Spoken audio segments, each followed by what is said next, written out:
I'll just wait. Okay, I think we're recording. Hello, everyone. Almighty Tevin here, and I hope you're excited. I hope you're prepared. I hope you got something, some kind of snack prepared, because we about to go to the dark side. And when I say the dark side, I mean the dark side. But this is Ask the King, episode 57, January 28, 2016. First Ask the King of the year.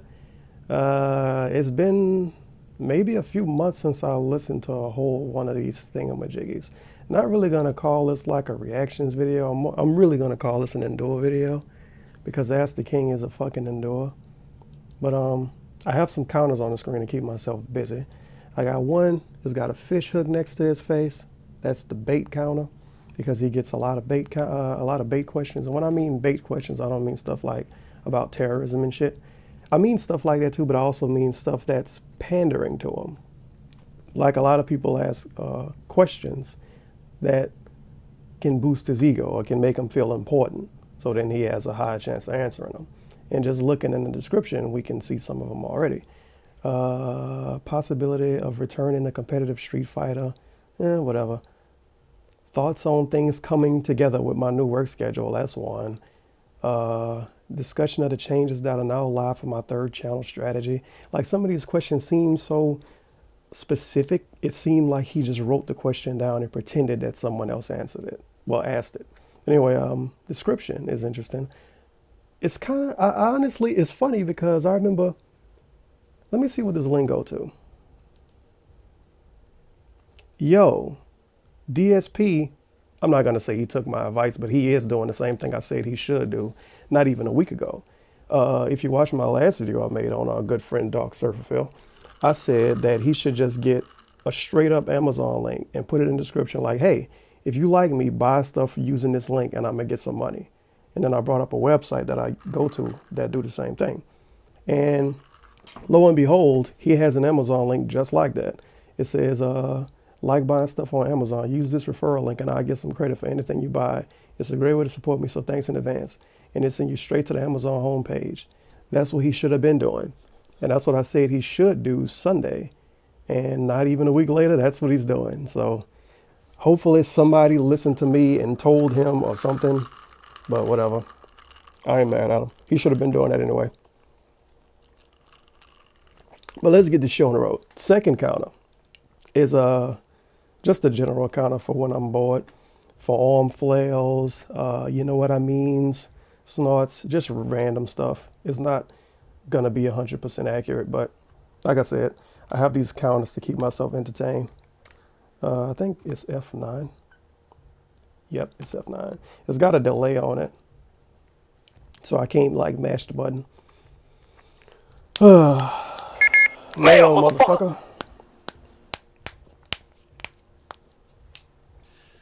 All right, hello everyone, and welcome. This is Ask the King. It's actually episode 57. Yeah, what a long ass running series, right? It's BTW, the audio is going to be kind of loud on this one, but I don't plan on pausing a lot. But I'm gonna try not to talk when he talking because I know it'll be kind of hard to understand. Also, the very first episode of Ask the King for the new year 2016.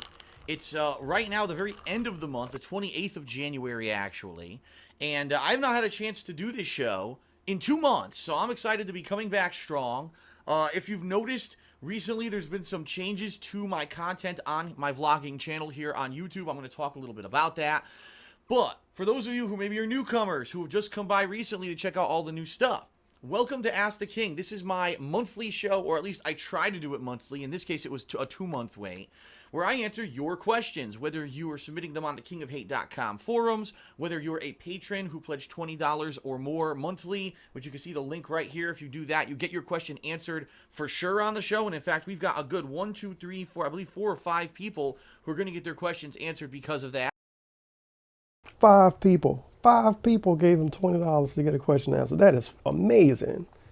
Holy shit. You know how fucking lit I would be if somebody gave me $20 for me to answer a fucking question? In addition, I also take Twitter and Facebook questions. You can see my Twitter right here. And I asked earlier today when I was actually preparing the questions for those, and Facebook, which incidentally is facebook.com/they call me DSP. So all those different methods. I thought he didn't have a Facebook anymore. / they call me DSP. Oh, so you can't use his fan Facebook. You have to ask him on his personal Facebook, I guess. Look at all these other Phil Burnells. Look at that picture. Oh, man. I don't know. Is this Spanish? I don't know. But yeah, you can't use his fan Facebook I go through anymore. Those questions. I try to pick the best ones to answer here on the show and give you a nice, informed, entertaining answer. Okay? A few things, because we are going to get right into the questions, but before we do, a few things to cover that are different. Number one, you may have noticed this month, there was no podcast. That's because the Hate Live podcast, for all intents and purposes, is pretty much defunct. And what I mean by that is that because I have increased the amount of vlogging that I do, and I am now doing individual edited videos for topics, I'm not going to be doing one large unedited podcast anymore. What I used to do is save up all my opinions on stuff going on in pop culture and gaming, and then I would just do one big video about it in a podcast. Instead of that, I'm going to split it up and do shorter, more edited, more highlighted videos for you, and they're going to be reactionary to stuff going on. So just so you know, this month in particular, I did one in regards to the announcement of the Oculus Rift going up for pre-order and the pricing of the Oculus Rift. I gave you my opinions on that. I also talked about the Suicide Squad trailer as well as the new Wonder Woman footage that had been released. Just recently this week, I did a Royal Rumble 2016 reactions video after watching that WWE pay-per-view.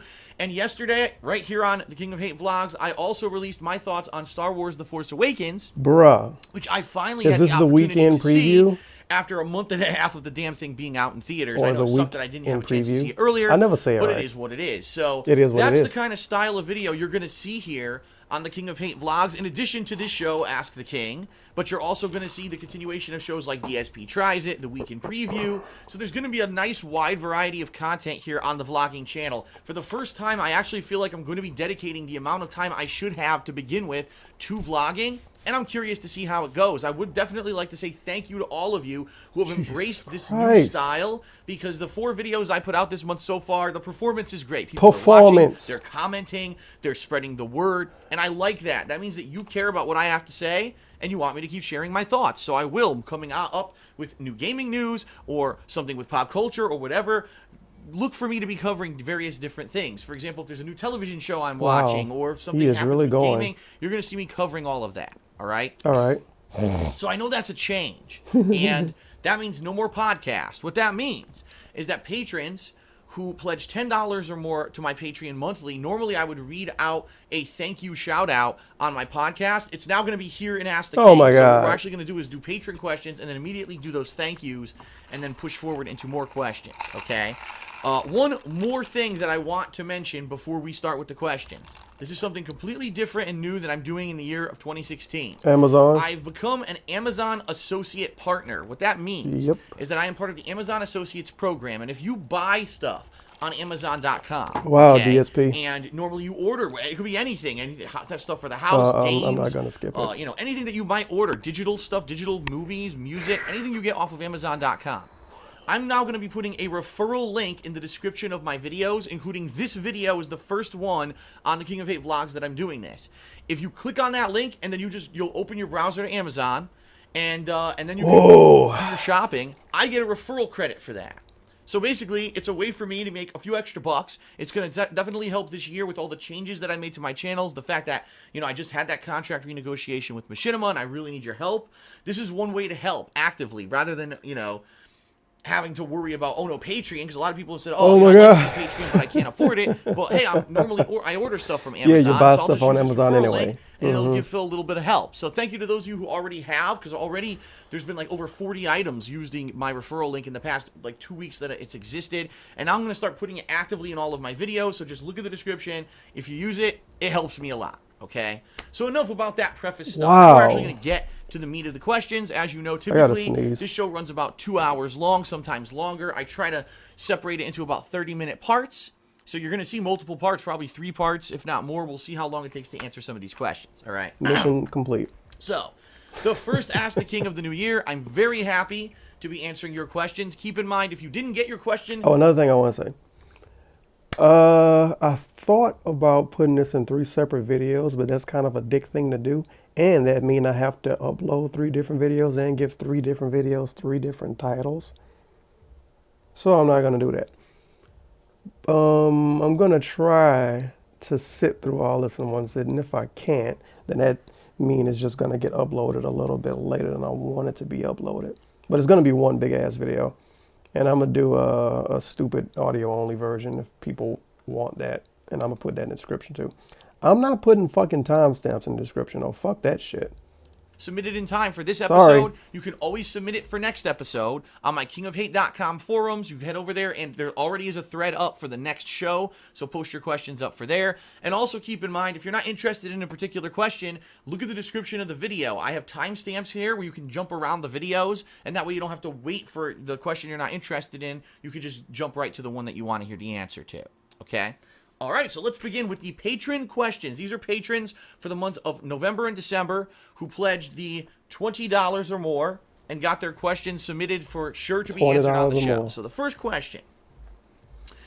Hello, Phil. Here is my question. When you first started to stream Nintendo 3DS playthroughs, I believe I remember you saying that you had played Fire Emblem Awakening before. Fire Emblem. I don't think that you mentioned that you beat it, but getting to the point, Fire Emblem Fates is going to come out on the 19th of February, and I was wondering if you're going to give it a shot. It could be a new revival for your Nintendo 3DS playthroughs. Yeah, my second question, what is your opinion on Final Fantasy VII being remade in episodic releases, apparently?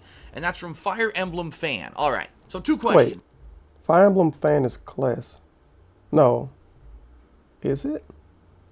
I don't fucking know. Isn't class like RPG Fan or something? First of all, yes, I did play Fire Emblem. I feel like I saw the username Fire Emblem Fan That was actually one of the recently. last games I played on the Nintendo 3DS. And that was quite a while ago. That was and I don't go to his his forums. Before I moved out of Connecticut. Since I've moved, I find that I literally have no time really to sit down and play mobile gaming on like the Nintendo 3DS. What I have done, every once in a while I'll play a quick mobile game on my phone or something like that. There's been a few ones that have been related to WWE over the past couple of years. Like there was one card game that I quit earlier. So he had time to play Supercard for hours and hours and hours. This is like a proven fact. He had time to play Supercard for hours and hours and hours. But he can't play a 3DS game, which is apparently a mobile game. Who fucking knew, right? I always thought mobile games was on phones, and 3DS and PSP and PS Vita were considered portable games. But apparently they're all in the same boat now. But yep. Supercard is worth the time investment. A game that doesn't even have an ending and it's just grinding and grinding and grinding. And it's worth more of a time investing than Fire Emblem. All right. This year because there was another game that came out that was similar. It was like a combat game. It was called Immortals. It was similar to the he acting like he don't know anything about these games. Ago. So I kind of get caught up in that stuff. He got caught up in it. But I have not dedicated myself to actually play, say, a real mainstream portable game in a long time. So you ask if I'm going to be checking out Fire Emblem Fates. I'm going to be honest with you. There's no way possible that I could play Fire Emblem Fates. All right, then. It comes out on February 19th. And just to give everyone some perspective, the month of February is already insanely packed with releases. The first week, we've got the first Black Ops 3 DLC, which I definitely want to check out. And I'm going to be continuing on with my continuing playthroughs, stuff like Undertale and Yakuza 5. The second... If you don't remember, DSP bought the season pass to Black Ops 3 because he's stupid. And yeah, he's gonna make himself play it, unless he end up really hating the DLC. Then he's gonna keep playing it. I wish you would have played the Advanced Warfare DLC. Week we've got the last Naruto game, in the mainstream storyline of Naruto games, and people have been waiting for me to play this for 3 years because I played the last one in 2013. People really enjoyed my playing of that playthrough, and I'm going to be playing this new one. In addition to that, there's also Unravel and Firewatch, both of which I want to play, but I don't know if I'm going to even have time, simply because all those games come out on the same day. The week after that, on February 16th, I gotta go on a field trip. I would ask in the comments, but I might not see it. Unravel. That sounds like some fucking super indie shit. Oh, it's this game. No, that's not gonna get good views. What is Firewatch? Firewatch, upcoming first person. It's a walking simulator. So he want to play Unravel, a game that won't get any views because it's a platformer, and he want to play a walking simulator, but he might not play Fire Emblem Fates.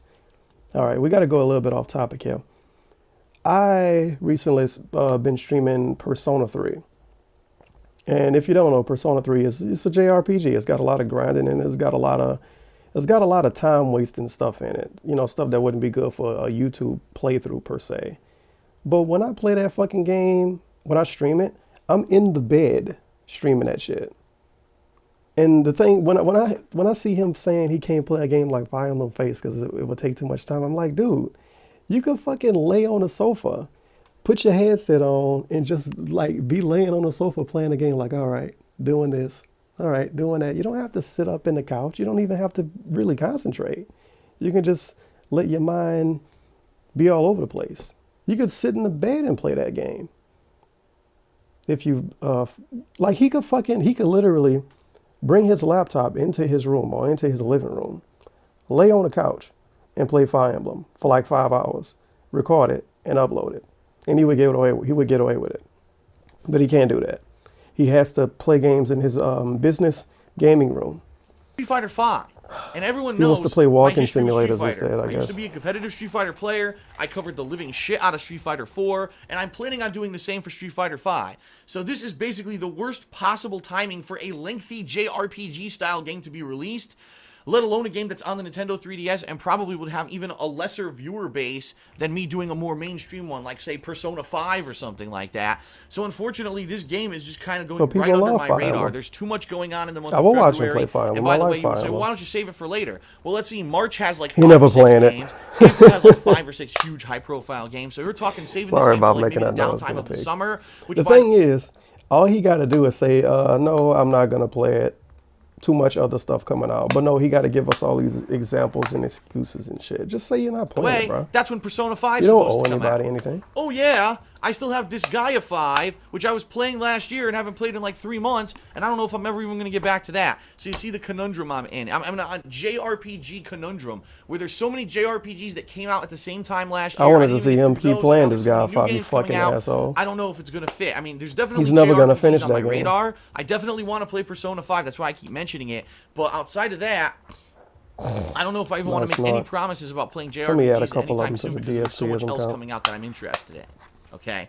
Now the second half of his question. I shouldn't call it that because what's your opinion on Final Fantasy VII being remade into an episodic release? It's just a fucking counter. It's a boredom counter. You know if you've been watching my stuff for a while, you'll definitely know my opinion on episodic releases. They could be really good or really bad. The reason I think they could be really good is because on the fly, game developers can listen directly to feedback from the people who are playing their game, and they can either improve the game or fix the game. If it's a game that has an interesting narrative, they could change the narrative. You can't change the narrative of Final Fantasy VII. Oh, no, we wrote this game, and it already was released fully, so people didn't like this twist in the plot. You know what I mean? There's no way that we could fix it or anything like that. Things I don't like about episodic releases is that they never have release dates. So, okay, I buy Final Fantasy VII, I pay my full $60 price tag for it, but I have no idea when the episodes are coming out. They just give you a general time frame, which ends up changing and being delayed. In regards to Telltale... So he thinks Square Enix is going to pull a Telltale or a Don't Nod, because that's the hipster game girl, other girl, bitch with the purple hair that smoke weed. Fuck, I can't think of the name. But he thinks they're gonna pull a Don't Nod or a Telltale and never tell you when the shit coming out, and it just comes out. I don't think they're gonna do that. The game developer was most infamous for making these episodic games. Episodes will just TBH, come out I think it's out really of freaking nowhere. No one knows when they're coming out or what to expect, and they're live. But I don't like, really well, I didn't know it was care coming about out. Now I have no time to play it, and it gets frustrating. I don't have nostalgia in this for that, case, so I don't care. I think about the reason they're going to be doing Final Fantasy VII as an episodic release is because, number one, they want to gauge interest. They're maybe not fully confident in making it a full retail release because they don't know how many they'd sell. That so makes no sense. Do a first part and see how much it sells at first. No. In addition to that, That's maybe they want to get it to the market as quickly as possible. Like they know maybe that it's that hardcore fanboys from the 90s chopping. Or maybe they the just want to milk it, or maybe it's both. It's probably rather both. than wait 2-3 years for the game to be ready, wait 1 year and release the first episode and get them all excited and hooked for the next episode. You know what Wouldn't I mean? the first episode be the first disc? So ultimately, I don't know. Ultimately, I don't have a black or white opinion on it. I think it could work. We haven't seen Square Enix in particular do a RPG style game like this episodically. The only one that Final Fantasy VII already done. But they didn't have anything to really do with the game development of that one. So I don't know. It's I'll not reserve like myself until we whatever. know more about the game and how it's going to work. I'm going to reserve my opinion. I don't want to jump the gun and say, oh, it's great or it's bad, and then, you know, I end up... So give me $20 to come up with excuses to why I can't play a game that your username is based off of, because this is sent from Fire Emblem fan. So give me $20 to come up with answers that go around answering your actual question. I'm going to give you a bunch of excuses and not really answer it, and then tell you no and end. And give me $20 to tell you I don't have an opinion on your question. Money well spent. Put my foot in my mouth like sometimes I do. You know what I mean? Next question. This one is from, excuse me, because this is an impronounceable name on the forums. JXRVCX Chai. Impossible to pronounce. But, all right, then. all right, here we go. She asks, hey, Phil, will you be continuing games which you didn't complete? I believe a lot of people are waiting for you to finish certain games like Tales of Exilia 2. I mean, here's the bottom line. This is unfortunately what ends up happening in a lot of cases with games where they're long, drawn-out games. Especially, it always seems to... You know what's a really good idea? Maybe. Now, go along with me. I don't want you to, like, think I'm coming up with some stupid shit. You know what I mean? I don't want people to say, oh, man, that's such a bad idea. How could you say that? That's ridiculous. That's impossible. But maybe, just maybe, he could not start playthroughs of long games. Now, I know that's asking a lot. I know that's like an insane thing to ask for a YouTube Let's Player to not start long games and not finish them. But maybe he could just not start long games. Maybe. Happen with these Japanese-centric games that JRPGs. Oh, Japanese people make long games, apparently. Japanese culture-centric, okay? They're so freaking long that it's incredibly hard to retain viewership. There's interest initially when I start playing these games. Okay, so let me get this straight. I'm pausing way more than I planned on pausing, by the way, but he's blaming the game on making the viewers not stick around. So he's basically trying to imply that he didn't finish Tales of Exilia 2 because the viewers didn't stick around. Is it 2 or is it 1? Yeah, Tales of Exilia 2. He's saying that he didn't finish it because the game too long, and because the game long, people didn't stick around. They're so long and drawn out, it's impossible because to Japanese people make viewership. long games, apparently. I mean, even a game like Fallout 4, which is Fallout not Japanese-centric. Just take a look at that playthrough. The first, like, 50 parts had tremendous viewership, and even after that, they started falling down to the end. With the end of the game, I had almost a couple thousand people maybe watching. What a disparity. Over 80,000 people saw part 1 of Fallout 4, and the final parts have, like, 1,000. A lot of people always see part 1. A lot of people saw part 1 of my shitty Minecraft story mode playthrough, but that don't mean I should not finish it because only like 500 people watched the last part. A lot of people are gonna watch part 1 because the game brand new and it's hot on the YouTube search. And it's hot in the YouTube search engine because a lot of people searching it because it's new, and a lot of people, want to see what the game looked like. People might watch part 1 to see what the game looked like. That don't mean they want to watch a playthrough. Jeez, man, you would think you would know this stuff. See what I mean? The longer the game, the more drawn out, the harder it is to retain viewership, and that's why... Noise going on outside. That's why, quite honestly, I think it's a plane flying by. Quite honestly, that's why you don't see lots of mainstream YouTubers doing these long, drawn-out JRPG playthroughs. It's that simple, okay? In the case of Tales of Exilia 2, I played Tales of Exilia 1 the summer before. It had come out with great release timing so that I was able to play the entire game during the summer and finish it before the hardcore gaming season had begun, and I actually really enjoyed the game. Then I played Tales of Exilia 2, and I'll be honest, I basically liked it half as much as the first game, because it reused almost all the environments, all the characters, all the game mechanics. You mean to tell me a sequel, a direct sequel to a game reused stuff from the first game? Wow, those are some shitty game developers, forced you to repetitively grind to the point where the playthrough wasn't really very interesting because you had to have hours and hours of repetitive, boring shit I had to do in order... Maybe you could have not uploaded the boring stuff to progress with the story. And the bottom line is the timing was also bad. They released it, I believe, in August that year. Not this past year, but I believe it was 2014. And there was no way for me to beat the game in time before the hardcore gaming season started. So unfortunately, I got caught up in the new stuff. And that was it. And people were like, well, why didn't you ever go back to it? Because everything else was coming out. New stuff constantly. People want to see me cover the new stuff. I want to play the new stuff. With Tales of Xillia 2, it was kind of a been there, done that kind of attitude where I played the game. I wasn't super impressed. All right. And at that point, I was like, well, even though I dedicated a ton of time to playing it, I have other stuff to do. And I'd rather. You know what? To be honest, I wish this person, because this do seem, to be honest, it really do seem like a bait question. So I'm going to add one to that. But I wish they asked about him not finishing Parasite Eve. Because what excuses could he really have for that? People didn't watch it anymore. That would be his only excuse, was views.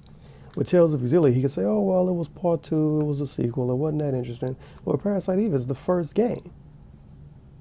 So he would have less excuses. He would have to pretty much say the views was trash, so I didn't keep playing it. And now it's so old, I'm not going back to it. But the other stuff, and my viewership is telling me to do other stuff, and that's what happened with a few games. Like, for example, I just mentioned Disgaea 5. Not that I don't like Disgaea 5, I actually do like it. And it's another thing that burned me with him. He say his viewership was telling him to do other stuff. No, it wasn't. That's like, okay, this is the equivalent of me putting out a video of me playing, I don't know, fucking Final Fantasy VIII. I'm gonna put out a Final Fantasy VIII video today, right? Out of nowhere. And they get like 300 viewers. And then I put this video out the same day, and they get like 1,000 viewers within 2 days. So based on DSP logic, I could say, well, no one watched me play Final Fantasy VIII, so people don't want to watch me play games anymore. Those 300 people that watch me play Final Fantasy VIII, it's not enough. So I'm just not gonna do videos about games again. This is the way DSP would treat his channel. This is the way he does treat his channel. Because more people show up for the casual bullshit like Assassin's Creed and Call of Duty. The people that show up for stuff like Tales of Xillia 2, they don't matter because there's not enough people. All right, then. But I've hit the point in the game where I think I'm going to have to grind off camera in order to level up my characters enough to progress in the story. I just really don't have the time. I don't have the time to sit here anymore and play what I used to do when I lived in Connecticut and I was single at night when I was done with my work and I was supervising up. He wasn't single, though. He was with Panda Lee for, what, 2 years before he moved to the West Coast? Maybe 3? He wasn't single. He just lived by himself. I would sit there. And then on top of that, let's be completely honest. At DSP, I done talked about this plenty of times before. DSP streams for 4 hours now. So the original thing I used to say when he would stream for 3 hours and stream for 2 hours is dead. He streamed for 5 hours now. And in that night, if something going on, he record a vlog.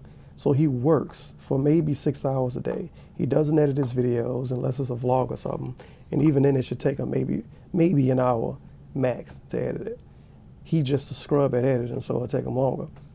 But even if you live with somebody, even if you're married, even if you got kids, if those kids are old enough to be able to fucking comprehend somebody talking to them, dude, YouTube is your job. You should be like, Leanna, I can't fucking cuddle with you tonight. I'm trying to fucking pay the bills and keep us living in this house. So yeah, I'm gonna have to do stuff tonight. But DSP doesn't do that. No. When nighttime hit, he done with everything. And that's the reason why his business is failing now and why he gotta have Amazon links and shirt links and Patreon links and 3 YouTube channels and all this other bullshit just to keep his head above water. My console on here, and then I would have videos or something else playing on my PC, and I'd be grinding endlessly on the console while having like a drink and relaxing while I was doing that. It doesn't exist anymore. Now I live here, you know, in Washington, much different situation. I live with my girlfriend. He acts like Panda Lee is a 2-year-old child. Legit.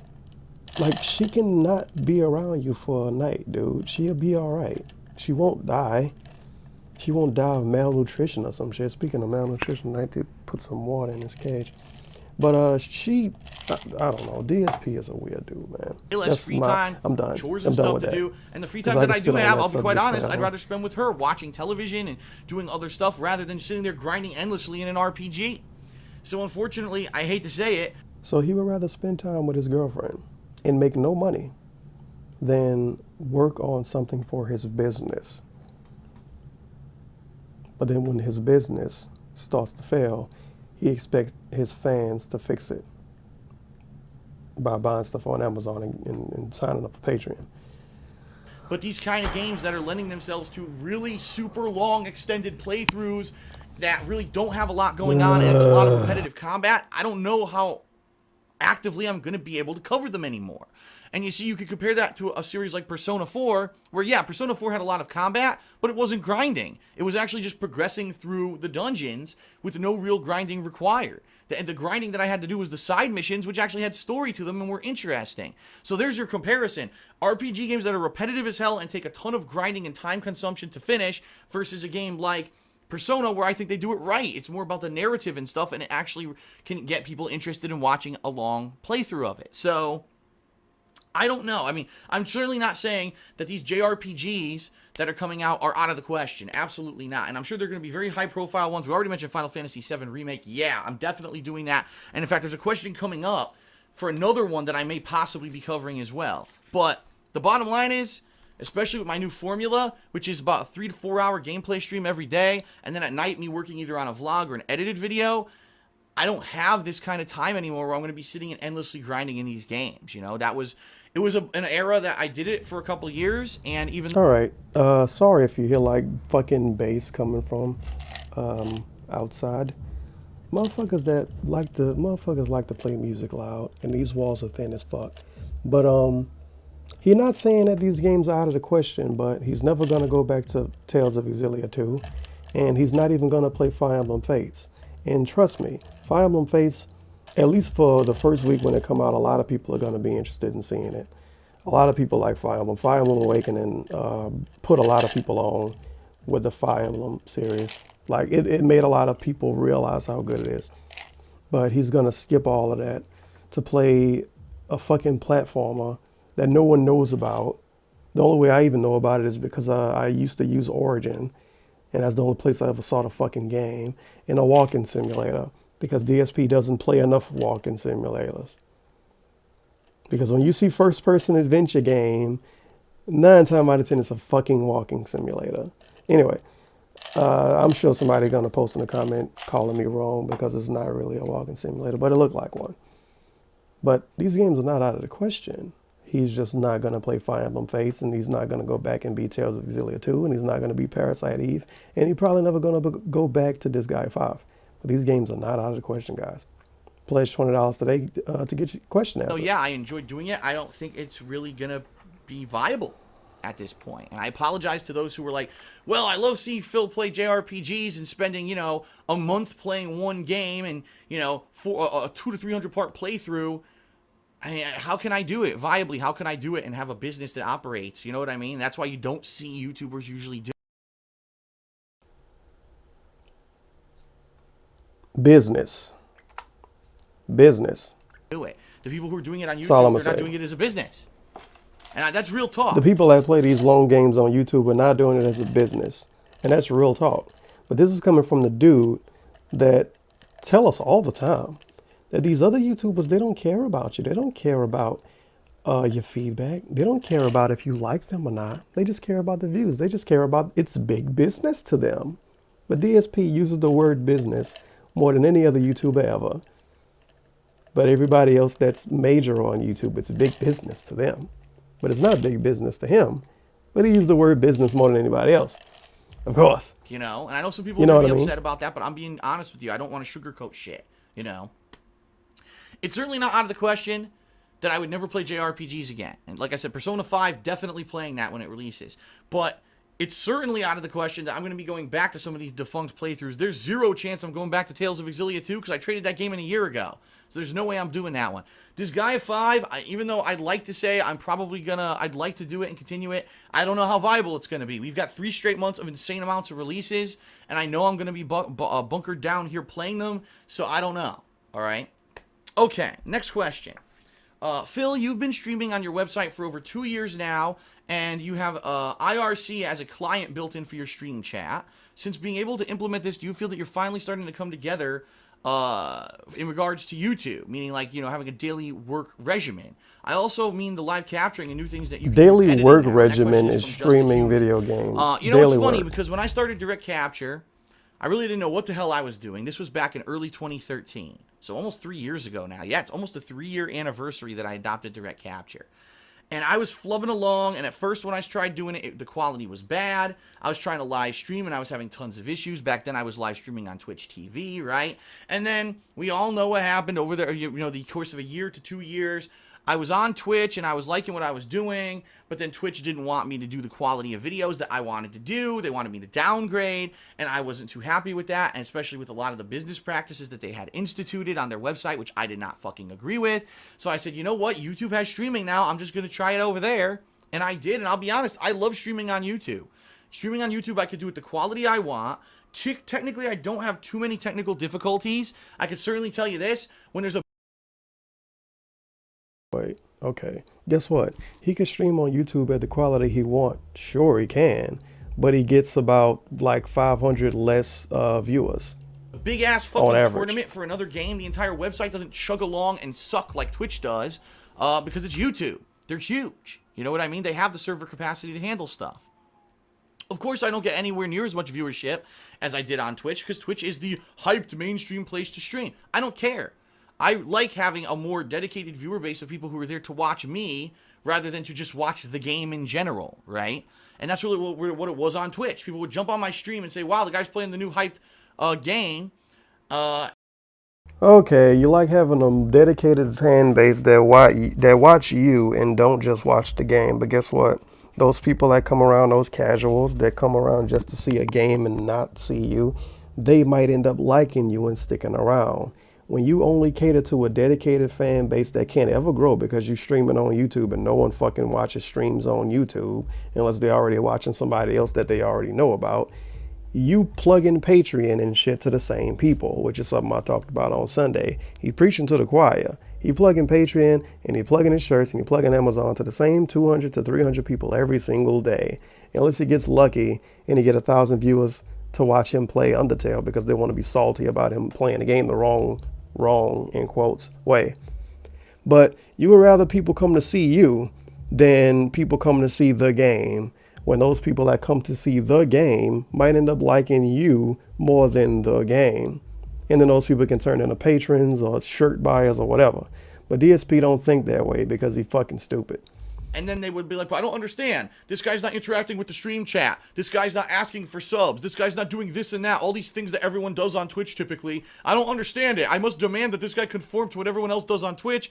And they didn't get it. And so really when I streamed on Twitch, I didn't get any benefit out of it. I didn't get any kind of growth. I didn't get any new viewers. It was just kind of people coming in and out every day willy-nilly. And it didn't really benefit me. At least on YouTube now, I have my stream. Let me get this straight. He didn't get new viewers on Twitch. He had like fucking more than 20,000 followers on Twitch, dude. And he had, I think, maybe 200 something subs, and that's without even really asking people to sub to him. Not like most people. And that's how much followers he had and how much subs he had without even notifications, because people do like notification hype on Twitch. I won't lie to you, especially when it's a popular person.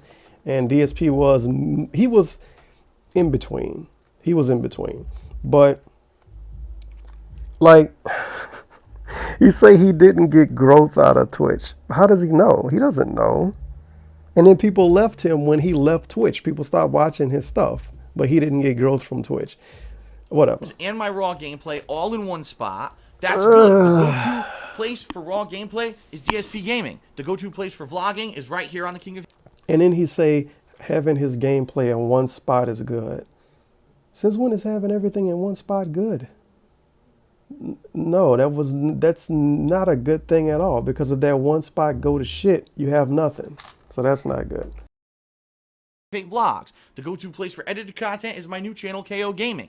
I like that. It's a lot better than just willy-nilly who's coming in to watch my shit. I don't even know who the fuck this guy is, and I'll watch him for an hour or so, and then I'll get the fuck out and never talk to him again or know anything about him again.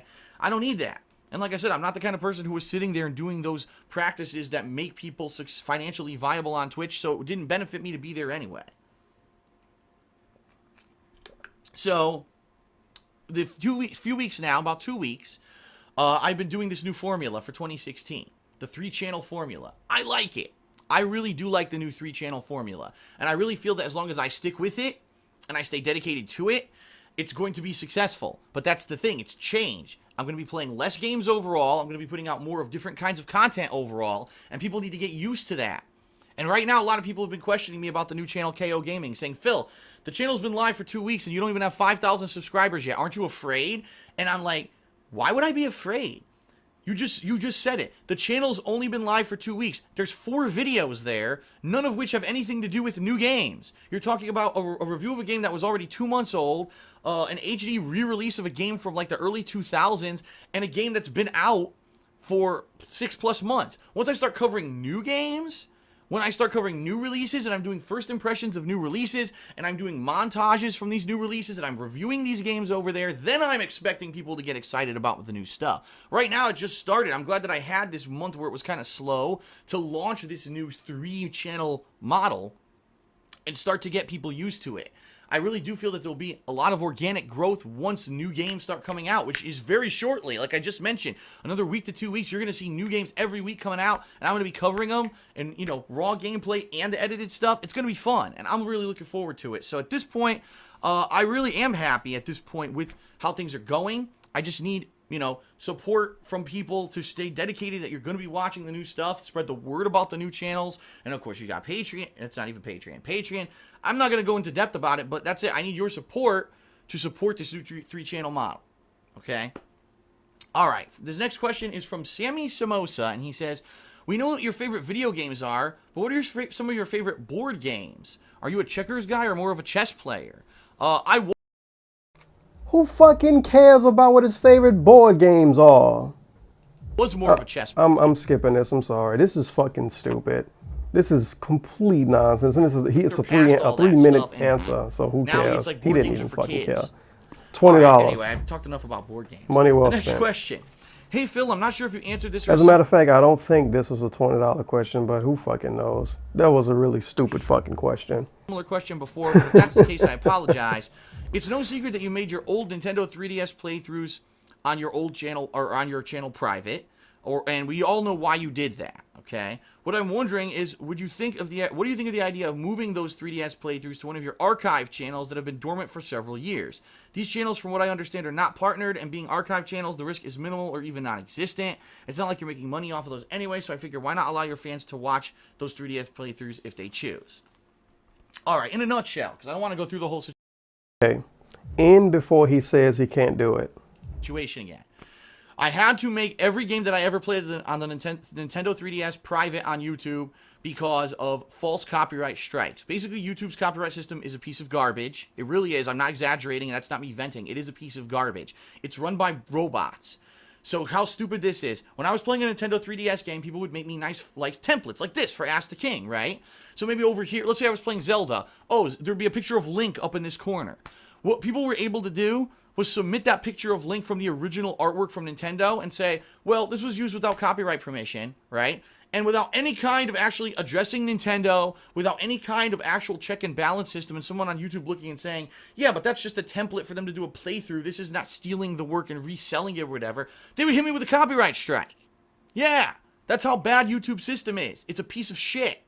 And it's a joke that would happen, but that happened to me multiple strikes against my YouTube channels. So at that point, I had to take anything that had any artwork whatsoever and make it private, including playthroughs, pre-streams, anything had to be made private. Hundreds and hundreds of videos. It cost me millions of views, and it actually cost me thousands and thousands of dollars. I'm not going to get into how, but it screwed me over. All right? So I can't do it. I can't have those playthroughs live. Now, King Caboose 2003 says, well, why can't you put them on your other channels? What he's talking about is my my original Dark Side Phil channel, excuse me. This was the channel that I used from 2008 to 2010 for YouTube stuff until I moved to my newer channel, DSP Gaming. King Caboose is a detractor. I've seen that username before. I think they follow me. But shout out to him, I guess. Or I'm sure I could use some of the... I have a channel that I was just doing a Final Fantasy 13 playthrough of on it when the game was newly released because I didn't know if I was going to get copyright issues on that channel or not. There's a Red Dead DSP channel where I was doing Rockstar games in case I got copyright issues on those videos. The bottom line is this. It doesn't matter where I upload it. YouTube system still sucks. So let's say, for example, okay, let's upload The Legend of Zelda Majora's Mask from 2015. It was early 2015 when I played that game, and I really enjoyed it, right? It was the 3DS remake. I uploaded to Dark Side Phil. Oh, copyright strikes. Oh, Dark Side Phil's gone. So now we lose all those classic playthroughs. Heavy Rain, Mass Effect, all those classic playthroughs that I did on that channel, gone for good because of bullshit. So that's why. No, I'm not going to chance it, and it's certainly not worth the work and effort for me to set up another new YouTube channel. Now, I did say in before he doesn't do it, but that does make sense. If he uploaded to one of these old channels as an archive and it get copyright striked and taken down, that means that whole channel is going to get taken offline because he uploaded some other shit to it that like 2 people only going to care about anyway. So yeah, maybe he should make a new channel and call it like DSP 3D archives or some shit. But he won't make money off it, so he won't do it anyway. He only is gonna do something like this if he can make money off it. Channel to upload them. Not happening. At this point, sorry, there's 2 parties to blame: the malicious shits that did that to me and are still trying to do that to me, and YouTube's insanely broken copyright system, which they absolutely have refused to fix. I talked to them directly about it, and they basically said, "Tough shit. That's our system, and it's only there to protect us from copyrights, not you, the user. We don't care about you. We care about us getting sued, and we don't want to get sued, so that's why the system is in place. If you don't like it, you don't have to use YouTube." That was the response I got, so I'm boned. I can't upload those 3DS playthroughs again, and they're gone until there's some kind of a resolution. We don't care about you. We care about us getting sued, and we don't want to get sued, so that's why the system is in place. If you don't like it, you don't have to use YouTube. That was the response I got. So that was not the response he got. Him saying that sounded like just when he left Twitch, when he was like, "Oh, they said if you don't conform to what we want you to do, then you can leave." They didn't say that. DSP fucking put words in everybody's mouth. I'm boned. I can't upload those 3DS playthroughs again, and they're gone until there's some kind of a resolution. Right now, there is none. Okay. The final question from a patron this month. Wait. So that Sammy Samosa $20 question, that was a $20 question, asking what board games he likes. Somebody paid $20 to ask this dude what board games he likes. Are you fucking serious? That's so fucking dumb. And King Caboose paid $20 to ask him about the 3DS stuff? Whatever, I'm done. Again, I'm not even going to say your question anything. answered on next month's episode of Ask the King. I have nothing else to say. Right here, in the corner there. Patreon.com/DarkSidePhil. This one's from Low Tier Lord, and he asked Low Tier Lord gave DSP $20 to ask him about possibly returning to competitive Street Fighter with Street Fighter V. He said he might do that. So you asking him something he said he might already do, and he won't do it because he don't have the money to. Hey Phil, I was wondering if after the release of Street Fighter V, would you go back to local tournaments around the area? In fact, the Northwest local majors tournaments with his laggy ass Zangief pretty quickly, and I'm actually going to be going to that. I guess my question is, his laggy ass Zangief that can't even get a fucking spinning power driver to come out. Let me put it this way. I am not going to jump the gun. And what I mean by that is when Street Fighter 4 was coming out, I really liked the game. And I said to everyone, I'm going to be going to tournaments and I'm going to be covering it. And I really did like the vanilla version of Street Fighter 4, even though I thought it was very unbalanced. I went to tournaments and I covered it, right?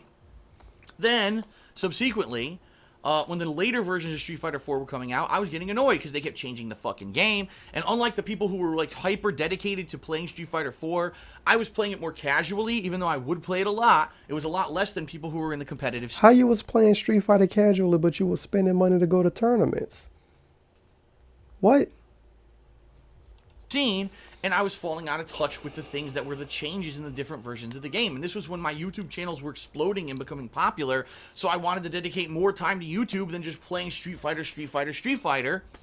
And so I kind of fell off. And then over the years, I would still cover new fighting games, but I wouldn't get competitive with them, okay? If Street Fighter V ends up being a game that I start playing it and I'm really enjoying it, and I'm like, man, this game is great, and I'm playing it online, I'm having tons of fun, I would consider looking for tournaments in this area. I live right here in Seattle. Yeah, there's probably a lot of them out there. Seattle. Probably to get to the more urban part of Seattle where they'd have these tournaments, I'd probably have to drive 45 minutes. It's probably Street Fighter V tournaments out there now. Here's the factor that everyone like people playing a cracked version of the game on PC. When I do gaming, I do it for their enjoyment, but I also do it for business. It's a dual-sided now because this is my job, this is my life. Business. Right? If I go to a tournament, Street Fighter tournament, all right? chances are I'm not going to be able to record every match. I'm not going to be able to upload that footage anymore. I mean, I used to do that, and then more and more as I was doing it, I was told you can't film here anymore because we're actually live streaming and direct capturing our own footage for our own channels to make money, so you can't do that anymore. So really what you're talking about me doing is going to tournaments a lot for on that kind of stuff. nature.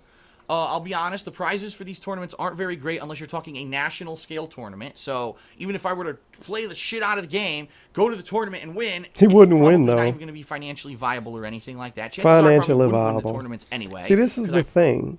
People that it's motherfuckers that don't do internet stuff for a job. It's people that have like regular 9-to-5 jobs and go to these little shitty rinky-dink tournaments just to, build their rep up and just to get experience.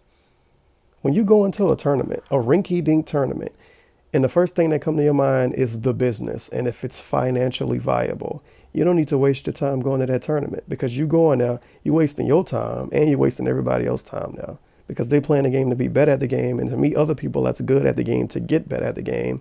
And you there hoping you win so you can win some money, and you there hoping you can film some videos so you can get some money. So he don't even need to waste his time with that. I probably wouldn't be able to dedicate the amount of time to it that these other people will be dedicating to it, okay? And for the business, it would be nothing. For the business. I'd be going to the tournament, coming back. Yeah, maybe I'll take some pictures for Instagram and social media. I'll share how I'm doing in the tournament. Maybe film a couple of my own matches because I really don't think they can hold a candle and say you can't record your own shit. I'd be like, fuck you. It's mine. It's my gameplay, so it's mine. Fuck you. Fuck but besides that, it wouldn't be anything major for the business. So that's kind of the thing. Personally, if I really loved the game and I really love it to the point where I want to get competitive with it, I'll do it. But I would have to find a way to balance that to keep the business afloat. That's kind of the dual edge here. When I started on YouTube in 2008, 2009, and Street Fighter V was huge. I could film whatever I wanted. I could put it on YouTube. I was attending tournaments. I was getting ad revenue on the videos, and that's not like that anymore. Now it's become completely commercial. These tournaments want to live stream their own shit, record their own shit, and make money on their own shit, which they have the right to.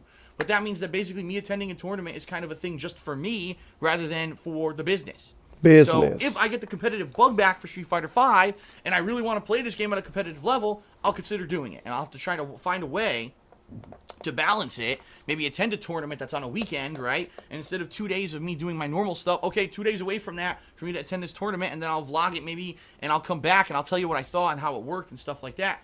Great, but I don't want to promise that, especially because at this point, out of all the betas that I played of Street Fighter V, I'd say Zangief, I love the character. Another thing I want to say before we get off of this, to be honest, DSP could go to some rinky-dink ass tournament and probably pay like $25 and get in. And just play it, man. Like, even if you win, even if you lose, and even if you win and get like $200 for winning, you got to play against people offline without lag. Remember when he played MKX and he was like, oh, this is a great game. This could be a really good game offline. You have the opportunity to play against real people offline. Like people on the West Coast. There's a lot of motherfuckers on the West Coast and the East Coast that play these games in all kind of little rinky-dink ass tournaments all over the fucking place. He could probably drive around the corner and find a Street Fighter 4 tournament. Go to that shit, spend like $20 fucking dollars. Instead of buying a pizza for the weekend, you could spend $50 and get yourself in the tournament pool. Play at some random ass tournament for a few hours on a Saturday or a Sunday. See how good you can do. And then even if you win or even if you lose, you got better at the game legitimately. Because DSP logic is you can't get better playing online. And to be honest, I kind of feel that way too. You can get better at knowing stuff, like knowing matchups and shit, but you can't react to somebody else if they playing online, depending on how bad or how good the connection is.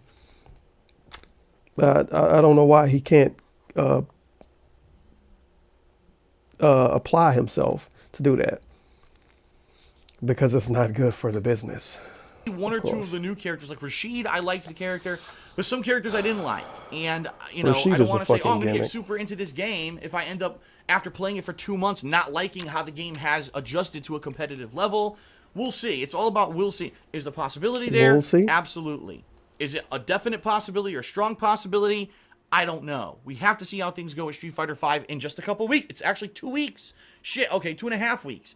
and then I'm going to start playing the hell out of the game, and we'll find out for ourselves. 2.5 fucking weeks. Holy shit. Before we move on to the weeks. common questions, meaning people who submitted their questions on my forums and on Twitter and Facebook, I want to do the special thank yous, because like I said, I'm not doing my podcast anymore. So this will be the segment where I say thank you to the following patrons who in the months, in the month of December, pledged $10 or more and basically helped me out and allowed me to keep doing it. Yeah, this question is from Purple Pie. Purple Pie, that's a detractor. Because I have no idea from that name the gender of the person. In your 7 or 8 years of making gameplay videos, were there any specific moments that stand out to you or have made you the happiest? This is kind of a big question because you know he's going to answer it because it inflates his ego. Games that you've loved. You know, there's things over the years that obviously stand out to me that were really fun times that were just kind of full of enjoyment and just. I remember initially when I started on YouTube, I had no clue anyone would ever be interested in the shit that I was doing. It was on a whim, and it blew the fuck up. And I couldn't believe it that people were so interested in just seeing me play games and dick around and swear and rage at the games, but also make jokes. And when I did playthroughs of games like Mass Effect and Heavy Rain and stuff in those earlier days, it really was a different, almost organic feeling. Like, who knows where the future lies at that point? I had never put an ad on a video. I'd never made a cent doing it. I didn't know if anything would ever turn out from it.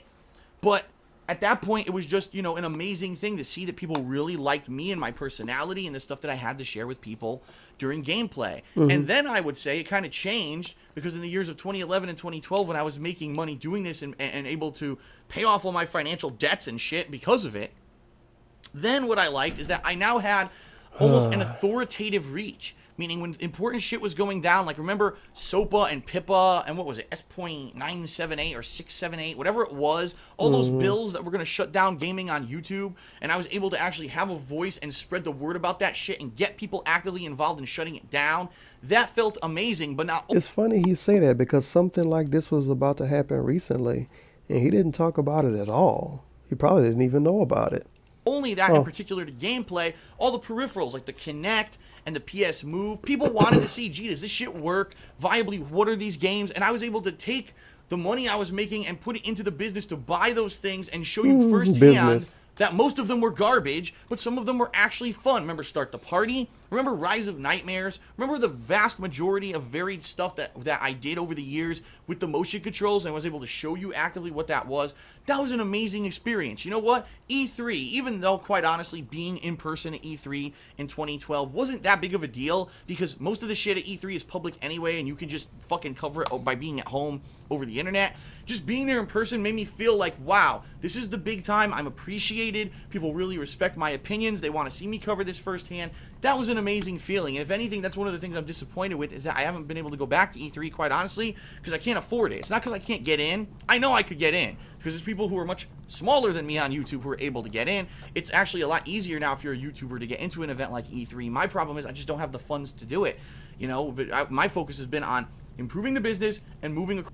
His focus has been improving a business. Yeah, the only thing he did to improve the business last year was buy soundproofing and buy a new mic. Okay, something he should have had in 2009, but whatever. Remember he was supposed to go to some gaming convention like the summer last year, and Machinima was gonna like pay his way in or some shit. I forget the name of it. Was it PAX? I think it was PAX. I think it was, because don't they have a PAX East, a PAX South, and a PAX West or some stupid shit? I think it was PAX. I don't remember, but I know Machinima was supposed to pay him to go into something, and he didn't go. And then he was like, "Oh, I didn't go because I was sick." But then he didn't talk about it. He talked about it way before, and then he didn't talk about it when it was close. And then when he got sick, he talked about it saying he didn't go because he was sick, but he got sick after it started. It was really weird. I think Machinima was telling them they might be able to get him in, but then they couldn't at the last minute, and he just kind of pretended like that wasn't the case. Across the country, this is irrelevant now, but things, yeah. But now I'm in a financial rut, so I can't do Just something things that came like travel and stuff like popped that. up in my head. Take a sip. Feed reactions. Are you kidding me? You have no idea how many thousands of people have responded to me over the years saying, "Phil, because I saw you playing this particular game and enjoying it, or raging at it, or whatever." I went out and bought the game for myself, and I'm loving it. So thank you so much for sharing your experiences. So many people have said that I am the person who, when they're bored or they're down, that they could just put on one of my playthroughs and play it and watch it and enjoy it and get immersed in it and just let it, you know, float away their problems and just be somewhere else and have fun with this whole interactive YouTube thing. My God. The funny thing is, who is having fun with DSP content in 2016 when I guess these people that have fun with his videos completely ignore his pre-streams and don't look at his Twitter, because he go emo mode on Twitter all the time. His pre-streams are him talking about views, him talking about all of this other shit that people don't care about, and his fucking weekend preview even is him, oh, I don't know if I'll be able to keep the business going at this current rate. How are you going to be in a good mood watching that? If I'm depressed, I'm going to watch this and be like, damn, I'm fucking more depressed now because this dude can't even pay his bills and I'm liking his videos. So he might go away too. I don't know. You don't know how good that makes me feel, really. Like, to know that I've had some kind of a positive contribution to the human race, because before YouTube, the human race? I didn't have any reach. The only reach I really had was the Street Fighter community, which at that point I was so disgruntled with and just didn't give a fuck about anymore. You know, and besides, I had an office job that really wasn't appreciating me. It was overworking me, did not appreciate what I was putting into the company. And it was like, you know, what am I going to do with my life? I had absolutely no idea of what I could do to be any kind of a contributive, constructive, or positive part of society. YouTube turned all that shit around, man. It did. And even right now, I know, even if the business fell through and I wasn't able to continue doing this full-time, even just putting out videos part-time would be an awesome thing, to keep sharing my life experiences with you and doing vlogging and maybe playing a game from time to time. Even though obviously that's not what I want to do. I want to do this full-time. You know, I would never give up this whole experience, okay? So, you know, I know that this guy's asking for specific instances. It's very hard for me to narrow down when I've done this for 8 years. Oh, I'm this one right here and this one right here. Really, I can't, you know? But over the years, just a body of work. Can you name one fucking person on the planet Earth? How much videos you have? Put more of themselves on the internet than I have. Someone who's put out 40,000 gameplay videos, thousands of vlogs and vlogging hours. You know what I mean? I think I've covered more and shared. I could put out 40,000 gameplay videos too if I play a game for 20 hours in 1 week and upload it in 15-minute chunks. More of my life with people than anyone ever on the internet. And, you know, you could say, oh, but what about this major corporation or this professional level of channel? Yeah, people who are like teams of people, right? Teams and of people. Who have people I dare you to find someone who shared more of their life than I have on the internet over the past 8 years. And it's been an amazing ride. It really has. And I want it to continue. And, you know, thank you. But remember, just thank you to those. He shared more of his life than anyone else on the internet.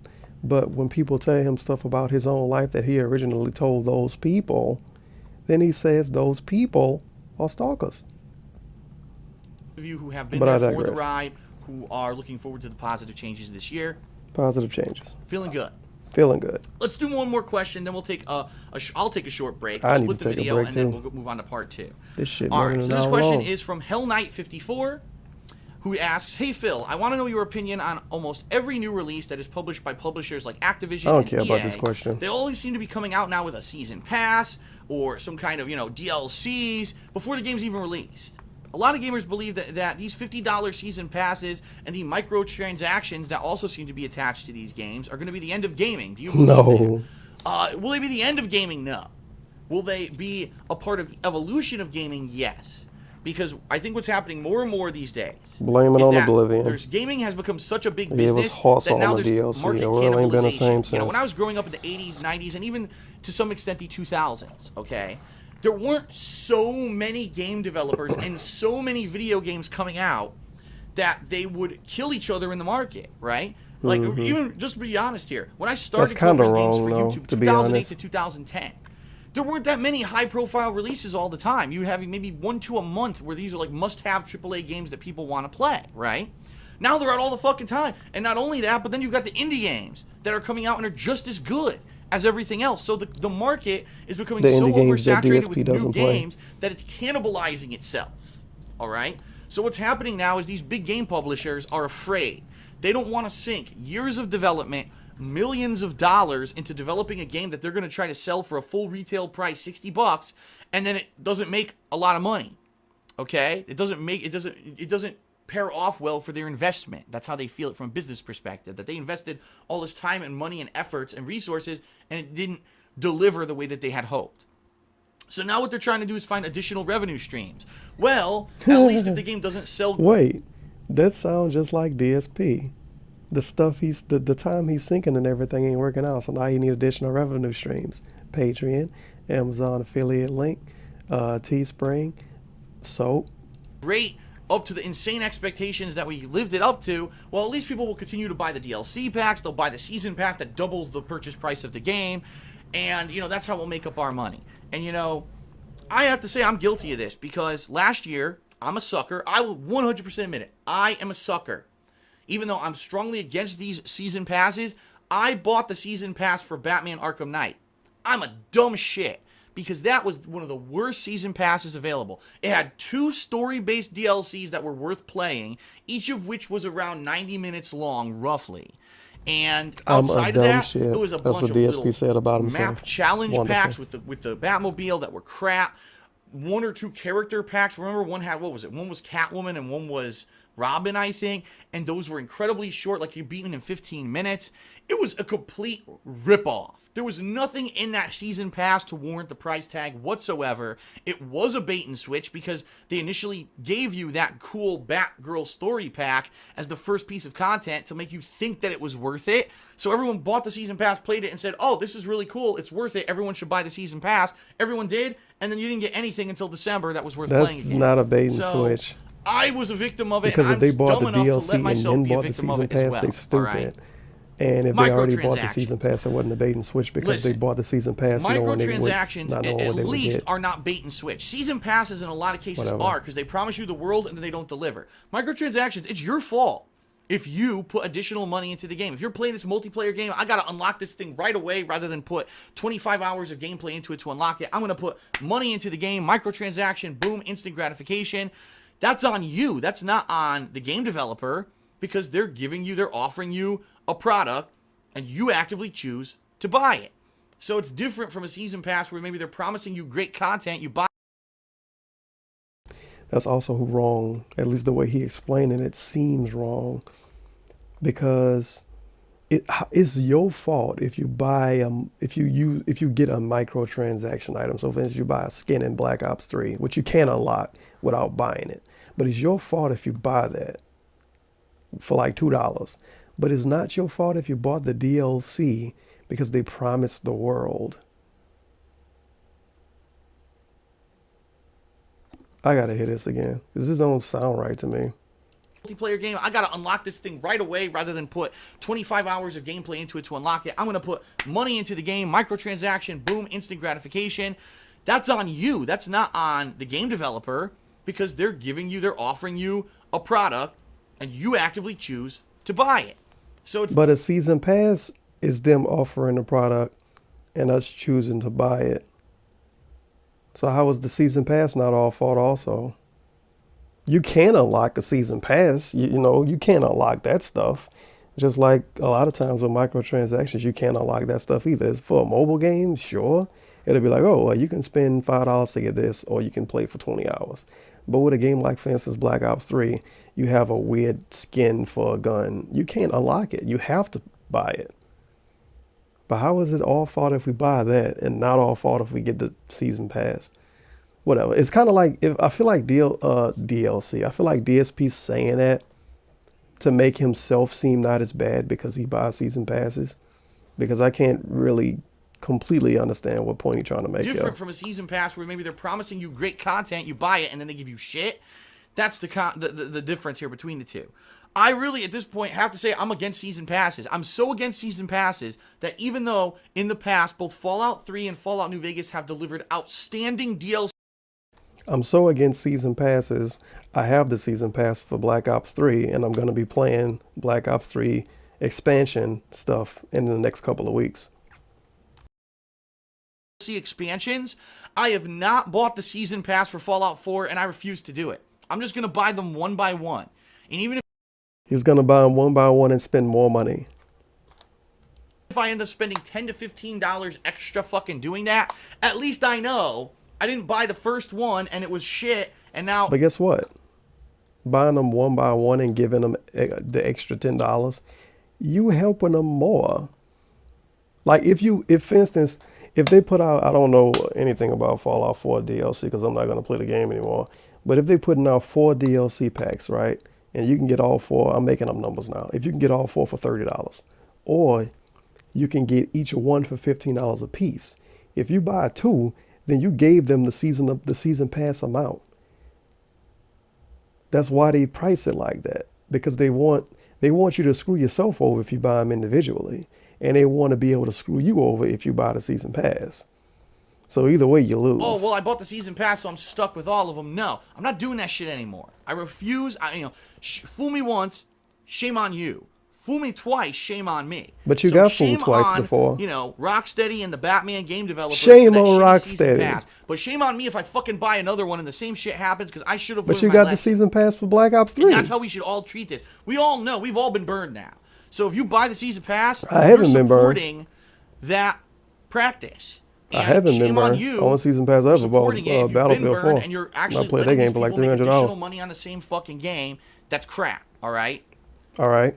But microtransactions, I think, are the future. And I hate to say it. I think you're going to find more games that are addictive, more games that aren't about story development or anything like that, but where you're going to want to money, keep little. So phone games, because that's not going to work with a console game. You spent $1,000 on a game that was a $60 release, or even worse, a free-to-play game that you spent $1,000 on for your gratification. Yes. And a lot of the time, microtransactions that enable you to spend thousands of dollars or the future for $60 console games. That won't kill gaming, but a $50 season pass will, because a microtransaction don't promise you anything, but a season pass promises you the world. We heard it first from DSP, guys. Are you fucking kidding me? That might be the dumbest thing I ever heard. This is not the dumbest thing I heard. I'm exaggerating, but that's the dumbest thing I heard in a while about video games. That sounds so fucking ridiculous. Microtransactions are the future. They won't kill gaming, but season passes will. They could. Season passes are the past. Microtransactions are the future. $60 games. Yeah, okay. What really sucks about microtransactions is it's gambling, because you don't get what you're. It would be one thing. Oh, spend $5 and you get that rare drop or weapon that you're looking for. No, spend $5 and get a random card pack where you may get something good or you may get a bunch of crap. That's not all microtransactions, though. He talking about like fucking battle packs or something. When you spend like $2 and you get a loot drop, and you just check the stuff in it and see if you get like an elite package or some bullshit. That's not all microtransactions. This is not gambling. What is he talking about? What? Did somebody show him like a spreadsheet for H1Z1 and he thought all microtransactions worked that way? And it's gambling. It's basically legalized gambling. No, it's not. Not for every game. I don't know how it's legalized. I think that, in my opinion, it should be illegal. If you're going to spend money, you should get what you want. So if really that rare gun, okay, is so rare and they want to charge $100 for it, charge $100 for it. Oh my God. $25 random card packs to hopefully open up a pack and get that one gun that I fucking wanted the whole time, right? That's the problem. It's legalized gambling. I don't know how the hell it could even be allowed. If anything, I don't think that those who regulate gambling are even looking at this microtransaction stuff in video games. But all microtransactions don't work that way. Gambling at its core. These are like item pack microtransactions, dude. Every game don't do that. Destroyed and ruined and by fucking mobile games do it, but mobile games are shit anyway. And we stand up and we say we're not going to be buying season passes anymore because we got burned. They're not going to exist. The problem is they don't learn their lesson. They get burned, but they keep buying them. So the longer you keep getting fucked and let yourself get people fucked, buy them because they think they're saving money. Over fist, they're not going to go away. Microtransactions, I don't think will go away because people will get addicted and will continue to spend their money on shit that's not guaranteed. And I think it's sick and it's wrong. Microtransactions won't go away because they don't cost anything to develop. We all spend money on the lottery. Remember when the Powerball was huge a couple weeks ago? I went to the store and bought a couple Powerball tickets, you know? That's what I mean. We're all in this mentality. We all, everybody. Get that one rare thing we want. Everybody. And it's gamble, and people will always have microtransactions because of that, in my opinion. And will it ruin games? No, because I think that kind of game that have DSP has microtransactions now. Being a $5 patron, a $1 patron, that's a microtransaction. It's a small amount of money that's very insignificant, and you might not notice if you get rid of it or not. If somebody take $1 out of your bank account, will you notice it? Not really, unless you check your shit every 2 hours. But if you go to sleep on Monday, and then you wake up Tuesday, wake up Wednesday, wake up Thursday, whatever. If you go to sleep Monday and check your bank account, right? And then Friday you check your bank account and it's $1 lower, are you really gonna notice that dollar missing? Probably not. That's how microtransactions are. You won't notice $1 or $2 missing. Even if you spend it, you won't notice it because it's $1 or $2. It's insignificant. So DSP has microtransactions also. But I don't think he understands microtransactions at all. He think all microtransactions are gambling in games.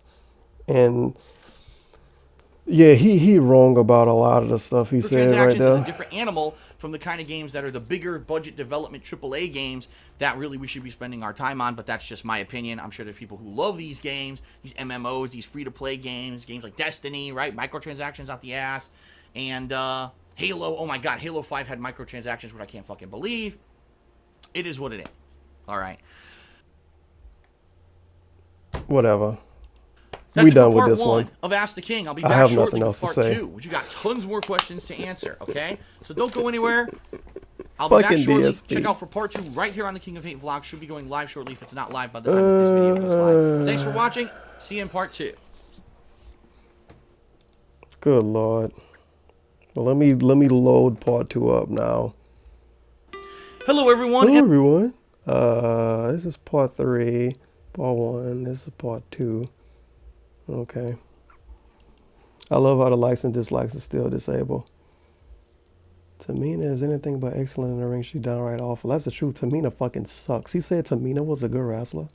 I wish I could get my questions answered. Rest in peace, Wallet. Oh, Kappa. But yeah, I'm gonna be back. Maybe. I don't fucking know. I think I'm recording. Almost really fucked up because I almost started talking and wasn't recording. But this is Ask the King, episode 57, January 28, 2016, part 2, horror cliches, WWE divas, graphics, and modern gaming. So I don't think I'm going to care about any of this. But it's 34 minutes long, so let's get this show on the road. Mail, motherfucker! Aha. Aha. All right, everyone. Well, welcome back. This is part 2 Who's of like Ask Cody the King from for Street January Fighter. 2016. Aha. If you have not seen part 1 yet, definitely head over and watch it right here on the King of Hate vlogs. It should already be live, okay? Got me So let's jump right into it. We got refreshed many drink. more questions to answer. Our first question of part 2 comes from the Chief 052. I don't know why I said it like that. Anyway, the Chief 052 asks the following. You see. Phil, you've obviously been getting Okay, a lot we're of good. review copies in late 2015. Is this at a least bait more question? than you have been getting them in the past. And before you did, you were buying most multi-console games for the PlayStation 4 because you prefer that console this generation. I, for one, was very happy that you were doing this because that meant I could play the multiplayer games that you got. But now, it seems like you've been getting review copies that have been mostly been on the Xbox One console. So Okay, I got to go off topic a little bit here, but something I wanted to say, and it's something I said a couple of months ago, maybe about a month or 2 months ago. Machinima was giving him all of them promotional copies of games, free copies, review copies, whatever the fuck you want to call it. Motherfucker even got one of Fallout 4, which is like the holy fucking grail of review copies of games. You know, motherfuckers will be lit to get any fucking game for free to play on YouTube or to play on the internet. But anyway, he was getting all these review copies, and then Machinima tell him that they lower in his pay, and then try to re-sign him. And then he went back to Machinima, which is probably exactly what, of course, it's exactly what they wanted. But what I'm thinking is not even really what I'm thinking. What I'm looking forward to, what I'm interested in seeing is if 5 months from now, 6 months from now, is he still going to be getting review copies of games or promotional copies of games through Machinima? And if he if he gets no more from now on, that means Machinima completely fucked him. Machinima gave him those review copies of games and promotional copies of games to make him think he was like doing good and he would continue to get those if he resigned. Like, how could I explain it? It's like, I really can't come up with a good way to explain it. The best way I could explain it is to give the exact same situation, but in a different circumstance, or the exact same circumstance in a different situation, whatever. Like, for instance, I'm working at McDonald's, and I have a pretty average job at McDonald's, nothing crazy going on. But then out of nowhere, the manager at McDonald's started giving me like bonuses every week. I'm getting a $50 bonus every week, a $100 bonus every week, for no fucking reason. I'm just getting bonuses now. And then the manager come to me and say, "Oh, I'm gonna have to lower your pay by 50 cents each hour." And I'm like, "Shit. Well, I've been getting bonuses the last few weeks, so why the fuck not? You can lower it by 50 cents because I'm gonna get a bonus at the end of the week. I was gonna make up for it anyway." And then I continue to go to work, and I don't get a bonus anymore. It's kind of like that, but in the McDonald's situation, you wouldn't be signed to a contract. But it's kind of like that, except you would be signed to a contract at McDonald's. So you ain't getting the bonus no more because the manager fucked you over and made you think you would keep getting bonuses when you wouldn't, and you're getting paid less. And I don't think DSP is going to be getting those bonuses anymore. And I made another bad analogy about burgers, because I always do. Your personal preference choice. You know what I mean? That been the developer's but choice. hopefully you get what I was talking about right now. there. Hopefully you understand my point. To switch from PS4 to Xbox One.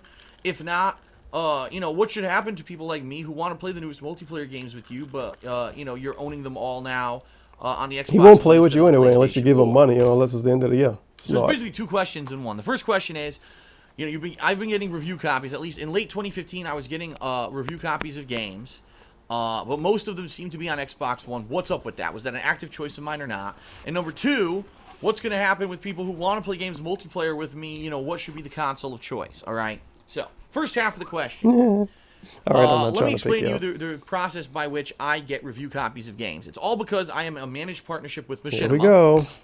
Snort. And what happens is from time to time, I'll get an email from Machinima that will say, "What games are you interested in playing in the next several months?" All right. So last year, 2015, I believe I got 3 of these emails. I got one, I believe it was in like early February of Here we go, getting too much information. Excuse me. And not really too much, but just unnecessary info. Mid-2015, and then one around September, October of 2015. And what I would do is I would fill out, it would actually have a list. It wouldn't be like, tell us the games. It would be like, out of these releases, which are you planning on playing? And so I would check off this one, this one, this one, this one, this one, this one, whatever ones I was planning on playing. And then it would say, what is your console of choice for each game? So I would say this one on PS4 and Xbox One. Quite honestly, I remember for a lot of them, I did check off PS4. For some, I checked off both if I had no major preference. Okay. I almost really fucked myself up right now. What I would do that 3 times. Sorry about that. Year. And you might think, oh, gee, well, that's great. And then you would get a list of the review copies you're going to get so you could plan ahead and everything. No, that never happened. Here's literally what would happen. The morning of the game, sometimes a little earlier than that, but usually it was the morning of the release of the game, I'd get an email. Sometimes it would be from Machinima. Sometimes it would actually be from a PR company that was hired on behalf of the game developer. And they would say, Phil, congratulations, we're sending you a review code for this game, or an advanced copy of this game, or a promotional copy of this game. They would all be worded differently. Here's your code. By the way, the code is for this console. Enjoy. Now, sometimes there'd be criteria, like, if you are using this code, you have to put in the description of your video that you received this copy of the game for free. Like what it did with Tomb Raider. Other times there'd be no restraints whatsoever. Sometimes they'd even be like, we don't even know if you're going to play the game or not, but here's just a free code. Okay? And that happens. Sometimes I just get codes out of the blue. Games I never even planned on playing. Dude, DSP, if he put not even a lot of effort, if he just fucking typed up a generic email and spammed that shit to indie devs, he would get so much fucking free games.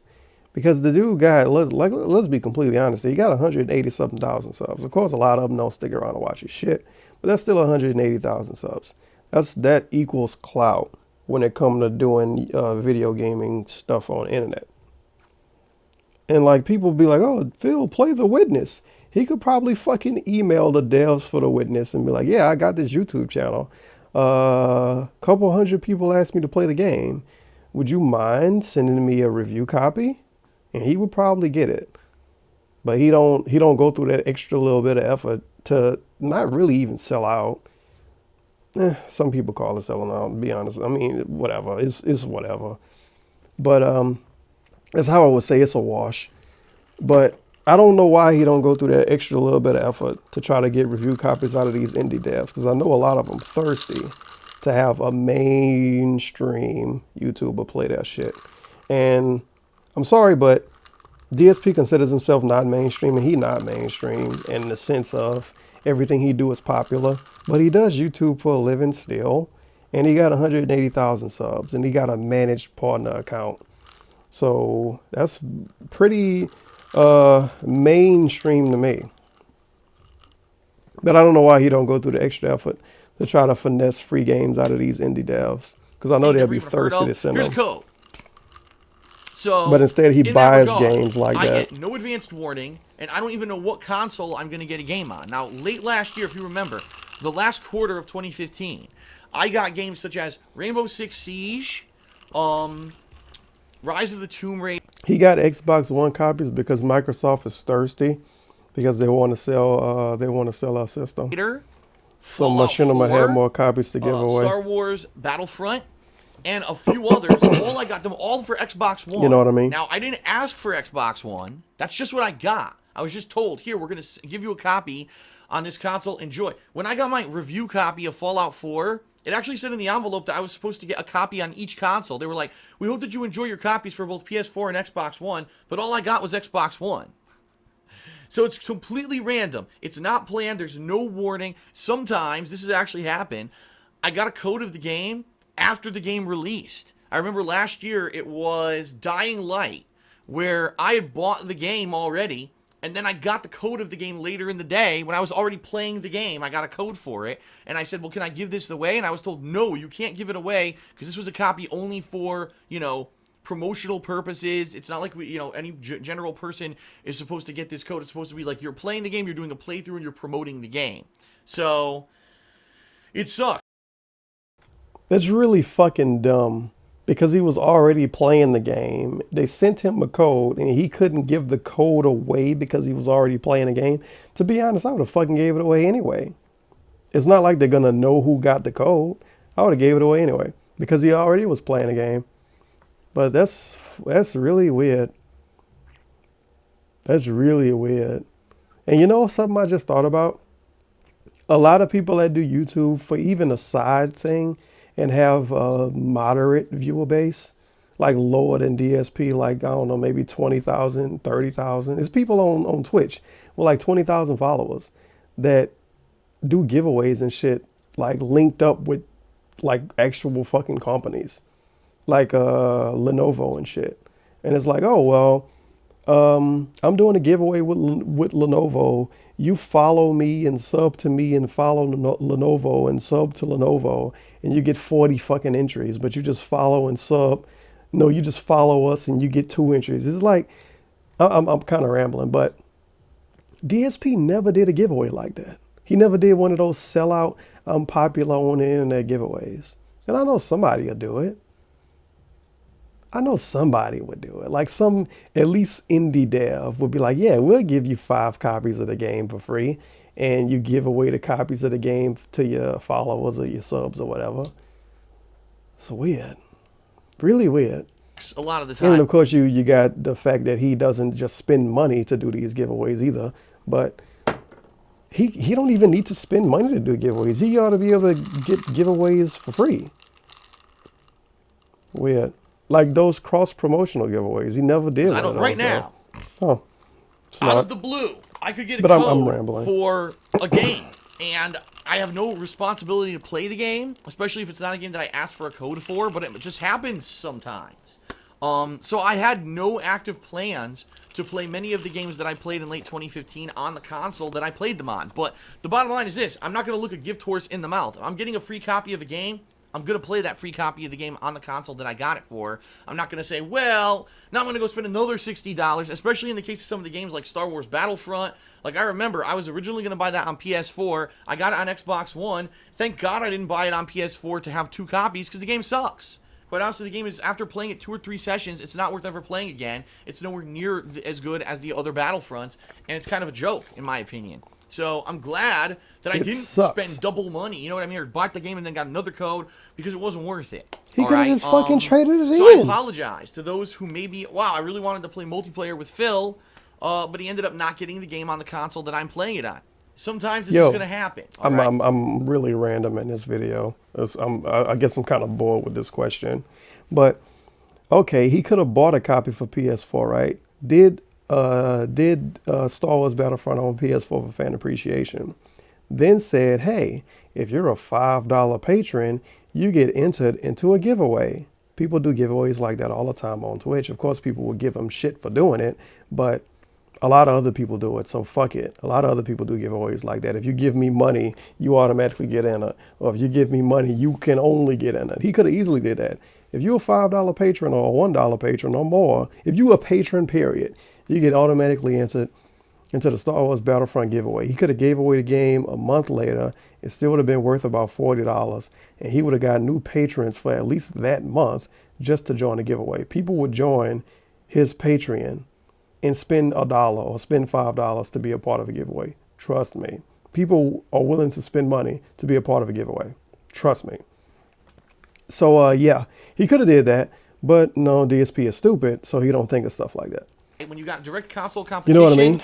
But I digress. I might just get a code out of nowhere, and it may be for the console you don't have it on, and that's the version I'm going to play. Now, is it a coincidence that I ended up getting a bunch of these codes for Xbox One, or is it that Microsoft is kind of secretly behind the scenes trying to promote the Xbox One? Yeah, so that's what I said. That's what I think too. To YouTubers, I have no clue. I have no direct contact with whatever's going on behind the scenes with Microsoft. They're trying to promote their shitty little console. Right? So I have no knowledge of that. It very well could be. I could they certainly shitty little see some Street Microsoft Fighter-less console. Man, we're number 2 right now in the console war, and we got to sell more consoles. Number 2 in the console war. Yes, some war. So let's put out these codes so that YouTubers will play our version of the game and people will be convinced to buy it on Xbox One. It could be, but I'm not involved with that. If I knew about that, I certainly would disclose it. But Bullshit. I'm not involved with that. You know, I'm happy to be getting free copies of games when I do. I'll tell you this, I didn't get a questionnaire this year. It's early 2016 right now, I didn't get one. So in the next few months, we've got all these games coming out, and I didn't get any questionnaire whatsoever about what games are you playing from Machinima. Now, I just talked about that earlier in this video.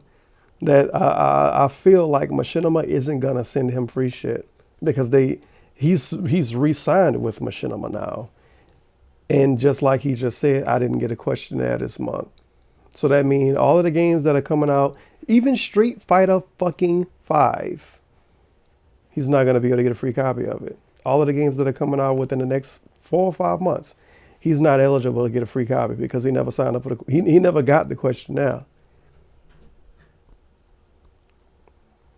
All right, then. So chances are I'm probably not getting any promotional copies in the near future. Machinima I'm not getting any free copies in the near future, and we have a paused SIP attempt.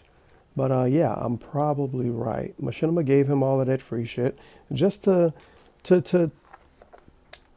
make him want to sign with them more, to make him say, oh man, Machinima gave me all this free shit, I might as well sign with them. And now if he's re-signed with Machinima, he's not going to get anything. Yep.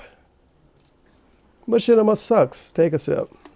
So certainly I apologize to those who may have been planning on playing multiplayer with me in certain games. That's sad. It is what it is, Machinima especially now when his things ass. are financially very and now they tight got for him me. for another 2 years. I can't look the gift horse in the mouth. I have to go with whatever the copy of the game is. You don't have to. You could just say you don't want it, but whatever. All right. Next question. This one is from Gunnerman1400, and he says, Phil, in your Until Dawn gameplay, the story had a lot of horror movie-style cliches. Some I found tolerable, while some were annoying, like the jack-in-the-box scares that came up throughout the playthrough. I'm an aspiring filmmaker who wants to learn how to write good stories. Do you think that... an aspiring filmmaker. I just want to say this. The questions for Ask the King couldn't have been that good, because part 2, he answering questions about horror cliches and WWE divas. What? Some cliches can work for or against a story. See, here's the thing. He's absolutely right. Until Dawn was a very suspenseful horror-style game. And a lot of it had traditional horror stuff, but there were jump scares in the game that literally had nothing to do with the game. They were just there for the sake of being there to try to give you a jump scare. Now, horror movies do this all the time. They use audio jumps. They use unrelated things that aren't even supposed to be scary. You'll have something, oh my God, I heard something in the kitchen. Someone's very slowly walking into the kitchen, the music's building, right? Walking into what they're going to find. Is it going to be a ghost? Is it going to be a monster? Right, and they turn, and it's like your brother doing something stupid, and it's a cheap-ass jump scare just for the sake of having it in there, right? Horror movies do this all the time. And I'd say probably in Until Dawn, there were maybe 4 or 5 of them total. I didn't find it so incredibly excessive that it broke the immersion of the game, and I know why they were there. They were doing it on purpose, because without that, maybe it wouldn't feel as much of a B-movie kind of horror movie as the game was aiming to be. But the thing is, when that's your entirety of your movie, the only thing that you're scaring with is a jump scare, that's when the movie's a piece of shit. And I hate to say it, a lot of modern horror movies do this. There's an element of suspense, but the only thing that ever really scares you in the movie is a crazy-ass jump scare. And that means it's devoid of psychological horror. It's devoid of any kind of an ongoing mystery. It's just jump scare, jump scare, jump scare. And that's lame. That's fucking... I remember Paranormal Activity. I think it was really Paranormal Activity 2 and 3. Because I watched all 3 of them a lot, the first 3. I think it was Paranormal Activity 2 and 3 that really got me with that bullshit. And I know I'm way off topic here, but that's how bored I am with the question. You would have, like, nothing going on the screen. It would be almost a blank screen. Like, it would be just, one of the cameras in the house aiming at a room with nothing happening in the room. And it's kind of like... I don't really know how I could explain it. It's like they playing off of how the average person will react. You see a room with nothing going on in it, nothing moving, you're going to pay more attention. You're going to look a little harder.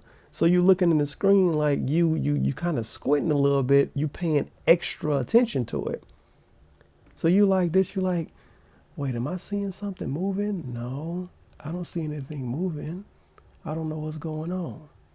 And then something pop up out the screen out of nowhere, jumping at you. And you're like, oh man, that was so fucking scary.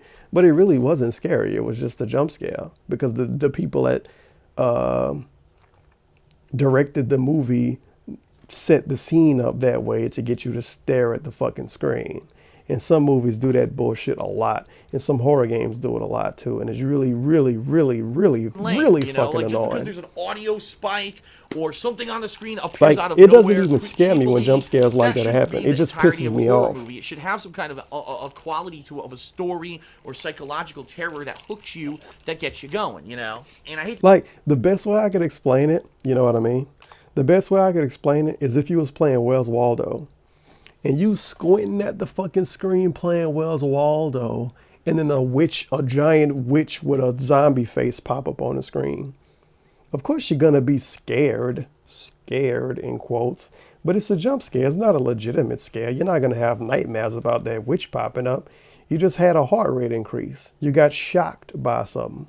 It's not even really being scared. You just got surprised. This is a surprise scare. To say it, I hate that shit. Games sometimes adhere to this too, and sometimes they don't. It all depends. Let's face it.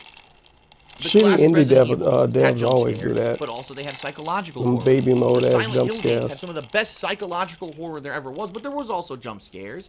There's ways to do it so that it's well balanced. I don't think that just because a horror movie or a game has jump scares that it's bad, especially if it's done in good taste and not overdone. Everything in moderation, right? That's the thing. And if you go too much into it, then you overblow it, and then it kind of gets like, oh man, now this is lame because this is what they're going for rather than actually something original or different.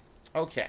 Next question is from Jamal. Good question. He says, Phil, I've been having troubles recently saving my money. Seems like every time that I get a paycheck, did he say Jamal? I always end up spending it. The fuck is this question? Really mostly on stuff I don't even need.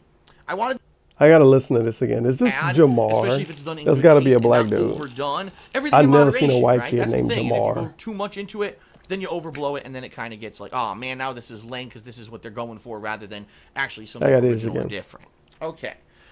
Next question is from Jamar, and he says, Phil, it's gotta be a black dude. I've been having troubles recently saving my money. Seems like every time that I get a paycheck and then I cash it, Wait, the question is, well, what it says in the description, tips on how to save money instead of blowing it. Really, nigga? Darkside Phil, the man that was in debt before YouTube, got out of debt through YouTube, and then went back in debt when he moved across the country. He's going to tell us how to save money. Yes. Yes. Yes. I'm adding that as a bait question. I end up spending it. Thanks, and Jamal. It's really mostly on stuff I don't even need. I wanted to know if you've ever had gone through a habit of spending money like that. No shit, he has. What tips would you give to someone Do you who watch wants his to do a better job of videos? saving money? He spent like $60 on pizza. Well, that's from Jamar. Oh, God. Yeah, I mean, I'm going to be honest. I'm a human, and I've had times in my life when I would save up money and I would blow it on stuff. Now, I had times like that in my life, too. The thing is, when I was much younger, But I like when I was a didn't make a teenager, I never Patreon had a lot account of and money. ask And what I would people do to is I help would me take my or money and whatever. save it for 6 months at a pop in my bank account, and then I would go to like a tournament or go on a trip that would be for Street Fighter. And my parents hated that. My parents said, "Why don't you save your money for something worthwhile? His parents was being Why don't you negative save it for assholes. something nice? Instead, you're just going to play Street Fighter all the time." And in a lot of ways, I can agree with what they were saying, but a lot of ways at the time I disagreed. Because the thing is, yeah, here I am, it's 2016. Does it matter really that I blew my money when I was a teenager playing competitive Street Fighter? Did I get anywhere with it? It don't Yes matter. and no. I got notoriety from it. It don't matter but because he got did it himself out of make or that break my life? situation. No. But he put himself back into the Certainly in same this modern era, situation I'm when not he a moved competitive across Street the Fighter country player. to the So house did he it go lives in anywhere? now. Ultimately, not really.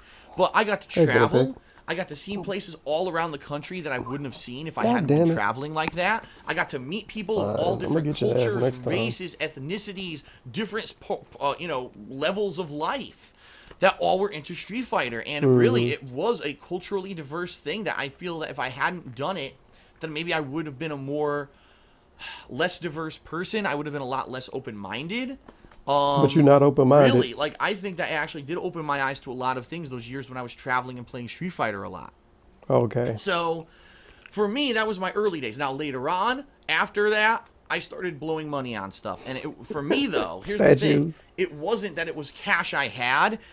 This was the era when these credit card companies would send credit cards to everyone. And as long as you had a fucking credit score, it didn't matter Before if you the had no credit recession. history or nothing. You would get credit cards out the ass. Yep. So as soon as I went to college, I started getting credit card applications in the mail, and I ended up getting credit cards and racking up these credit cards.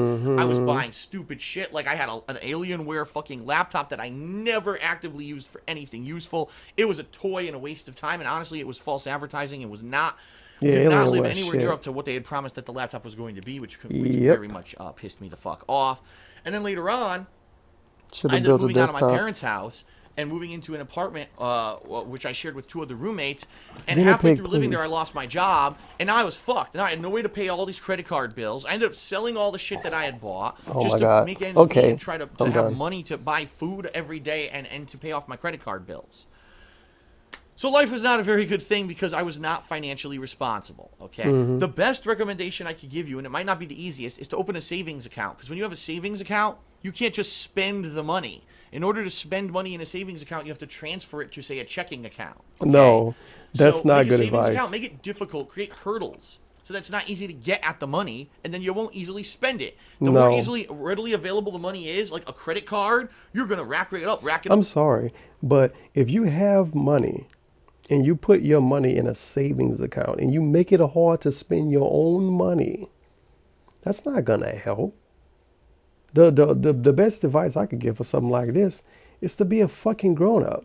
And of course, that sounds like horrible advice, but it's better to is I think telling somebody to be a fucking grown up and to not waste your own money knowing you're gonna hurt yourself for wasting it. I think that's better advice than to say put it in a savings account and make it hard to spend your own money. That's silly. You might like get locked up or some shit or like go to the hospital. And I got to get the money out of my bank account. Oh wait, I got to put it from the savings to the bank account and then get it. I don't know. It's a weird thing to give advice on, to be honest. It really is. Credit cards. It's good to have one for an emergency. It's certainly not good to have 25 of them just because you qualify. The credit and you got card all thing these is good applications advice, though. for them. You know what I mean? You know what I It's mean? tough because once That you is start good becoming advice. an I give adult them that. and you get all this freedom you never had, well, I said this before in my videos. When you're a kid, You have all this free time and nothing to do with it because you don't have money, you don't have transportation, right? You have nothing that you can do. Then you're an adult, you have the money, you have the transportation, but you don't have the free time. You don't have the time anymore because you're busy with work, you're busy with all this stuff that takes up all your time, and you have the means to do stuff, but now you don't have the freedom to do it because your time's all taken up by so much shit. So, the best advice I could say, try to set up stuff that is going to be put into place to prevent you from easily spending the money. If it's a savings account or whatever, that's the route you have to go, because ultimately the easier it is to swipe that credit card or to blow that money, you're going to do it unless you have some kind of a roadblock. And then, of course, as you get older, you'll get more responsible. When you realize, oh, shit, yeah, now I'm in dire straits because of all the money that I spent or the stuff that I racked up. That's the thing. I remember when I was a teenager and I was going on all these Street Fighter trips, it didn't matter that I blew all my money. I didn't have anything else to spend it on. You know, my parents were always like, save your money. I was like, for fucking what? I'm not going to buy a house. I'm 17 years old. I was that way too when I was 18. What am I saving my fucking money for? You know what I mean? getting a bunch of money. So at that point in my life, it didn't really matter if I spent my money or not. Of course, now, holy shit, if only I had that money. So, hindsight's 50-50, right? Take a sip. A designer sip, too. Ooh, fancy sip. Hindsight's 20-20. I always get that saying wrong. Hindsight's 50-50. All right, anyway, next question. This one is from RU4Cookie. And they asked the following. Hey, Phil, I have some questions regarding fighting games after your videos for Street Fighter V. I've tried several fighting games before, like BlazBlue. I don't know if it's BlazBlue or BlazBlue, by the way. I have no idea. Guilty Gear, Persona 4 Arena, Tekken, and Soul Calibur. He played anime fighters and in Soul Calibur. Fundamentals, so I've been looking forward to Street Of course Fighter you didn't learn fucking fundamentals. Core gameplay mechanics without too many gimmicks. However, I do not have a local fighting game community, so all of my gameplay will have to be online. I saw that you had a lot of trouble with trying to have proper matches over the internet, and my question is, would you still recommend this game to someone who is new to fighting games and can only play online? If not, what other games could I try? I will say this, I'm going to be perfectly fair. Either that or Street Fighter 3, Third Strike Online. Street Fighter 5, all right? I played in the betas. These were supposed to be tests of the online matchmaking, connectivity, multiplayer, and I don't feel that anything that I did in Street Fighter V should be held as an example of what the final game will be. All right? I just want to make that abundantly clear. It's not fair when you play in a beta and say, oh, that's the final product, because it's not. The chances are, when this game comes out in mid-February, it could be perfect. You could play online, and the matches are great, and you don't have to sit Street Fighter 5 online, perfect. And it's just as good and quick matchmaking as it was in Street Fighter 4, okay?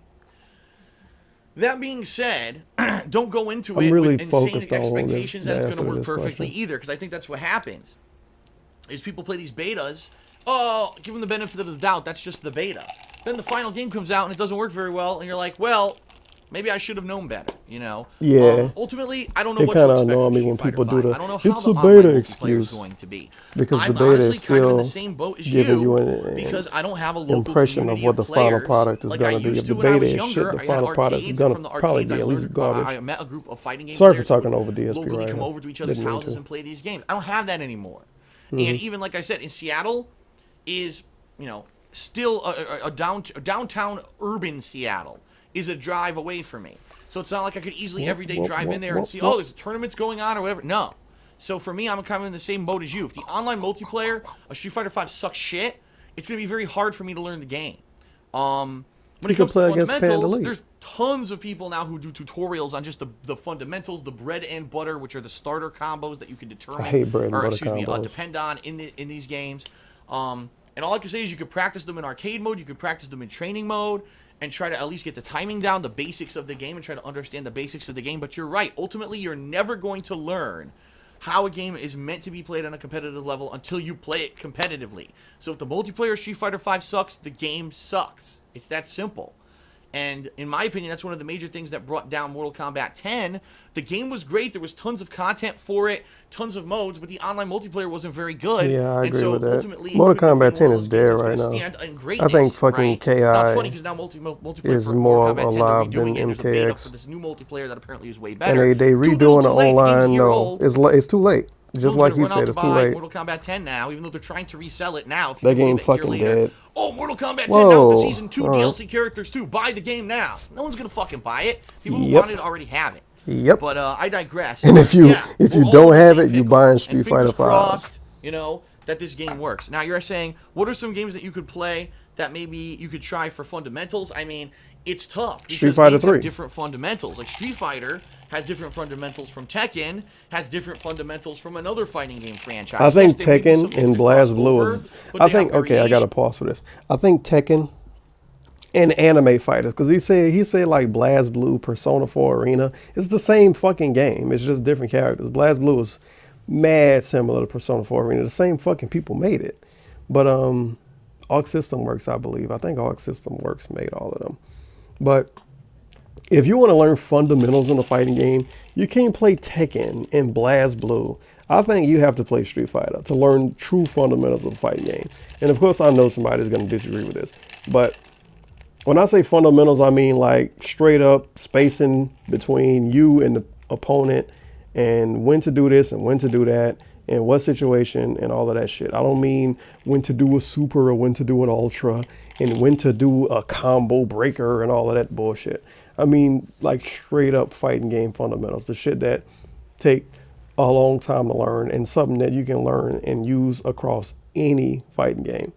But I could ramble about that. You know, it was easy. In the 1990s, it was easy because you had Street Fighter, you had Mortal Kombat, and you had maybe one or two other series that were popular at the time. And even though there was Street Fighter 2, Street Fighter 3, Street Fighter Alpha, they all kind of had the same common game mechanics. Today, it's not the case. Now these games have totally different game mechanics and stuff. You know, Tekken has the pop-up juggle mechanic that Street Fighter doesn't have, and you know, these other games like BlazBlue and Guilty Gear have these other mechanics where they have reversal blow-through moves and these advanced aerial juggles. It's all different. So I couldn't tell you, oh, this is the one game you should play to learn fighting games, because games have really diversified and grown apart from each other over the years. I would say this: don't freak out about Street Fighter V. Let's give it a fair shot. Let's wait. Let's give it a fair shot when it releases in a couple weeks. Let's see what happens, and we'll go from there. All right.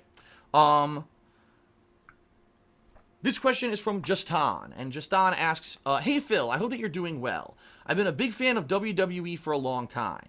After AJ Lee quit the WWE, she made a comment saying that the divas are underpaid for the work that they do compared to their male counterparts, and they should deserve more recantation for their craft. Vince McMahon...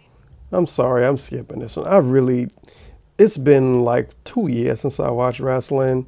And based on this comment, he said Tamina was good in the ring. Tamina is fucking garbage. Tamina injured herself the last time I was watching wrestling. Tamina injured herself because she was so fucking bad at doing a splash from the top rope. So, yeah, I really don't care. Like, even if he didn't say Tamina was good, I really don't care about a wrestling-related question. I haven't watched wrestling in like 2 years. You know, I listened to DSP talk about the Royal Rumble, and I was surprised by almost everything he said because it seemed so out of left field. And it seemed like the WWE is really grasping at straws. But when you go years without watching WWE, or I would say wrestling in general, but it's really just WWE. When you go years without watching WWE, or even years without listening to what's going on in the WWE, and then you go back and listen to it, everything seems kind of stupid. So, yeah, I'm going to skip that one. Sorry. Next question is from... limitations on Patron's Choice playthroughs. This is a Christian Osborne, bait question. 1996, and Christian asks the following. Hey, Phil, I saw that you've done Patron's Choice, You've done Patron's Choice playthroughs that you upload online. Such as your recent platforming marathons like Conker's Bad Fur Day and Crash Bandicoot, etc. And that's a good idea that you do those because you normally wouldn't play those games. Do you think that patrons could vote for fighting games and PlayStation 2 emulation as well? The bottom line is, when I do a Patron's Choice playthrough, it could be any game. That's a lie. It can't be any game. Because a long time ago when he talked about it, and I think even recently when he talks about the Patron's Choice bullshit, he said it can't be a game that's hard for him to play, which is why it's never been a game that he can emulate. It's always been a game that he can buy a physical copy of and play it on the PS3 or a PS4. It's always been a game that he can download on Steam and play on PC. It's never been, emulate the fucking PS2 version of Capcom versus SNK2 and play that online against randoms. No, he full of shit. It can't be any game. I don't care what kind of game it is. It could be a role-playing game. It could be open world creation game like Minecraft. It could be an action style game. It could be a game I've already played before, such as Fallout New Vegas, which won a Patreon. I muted myself by accident.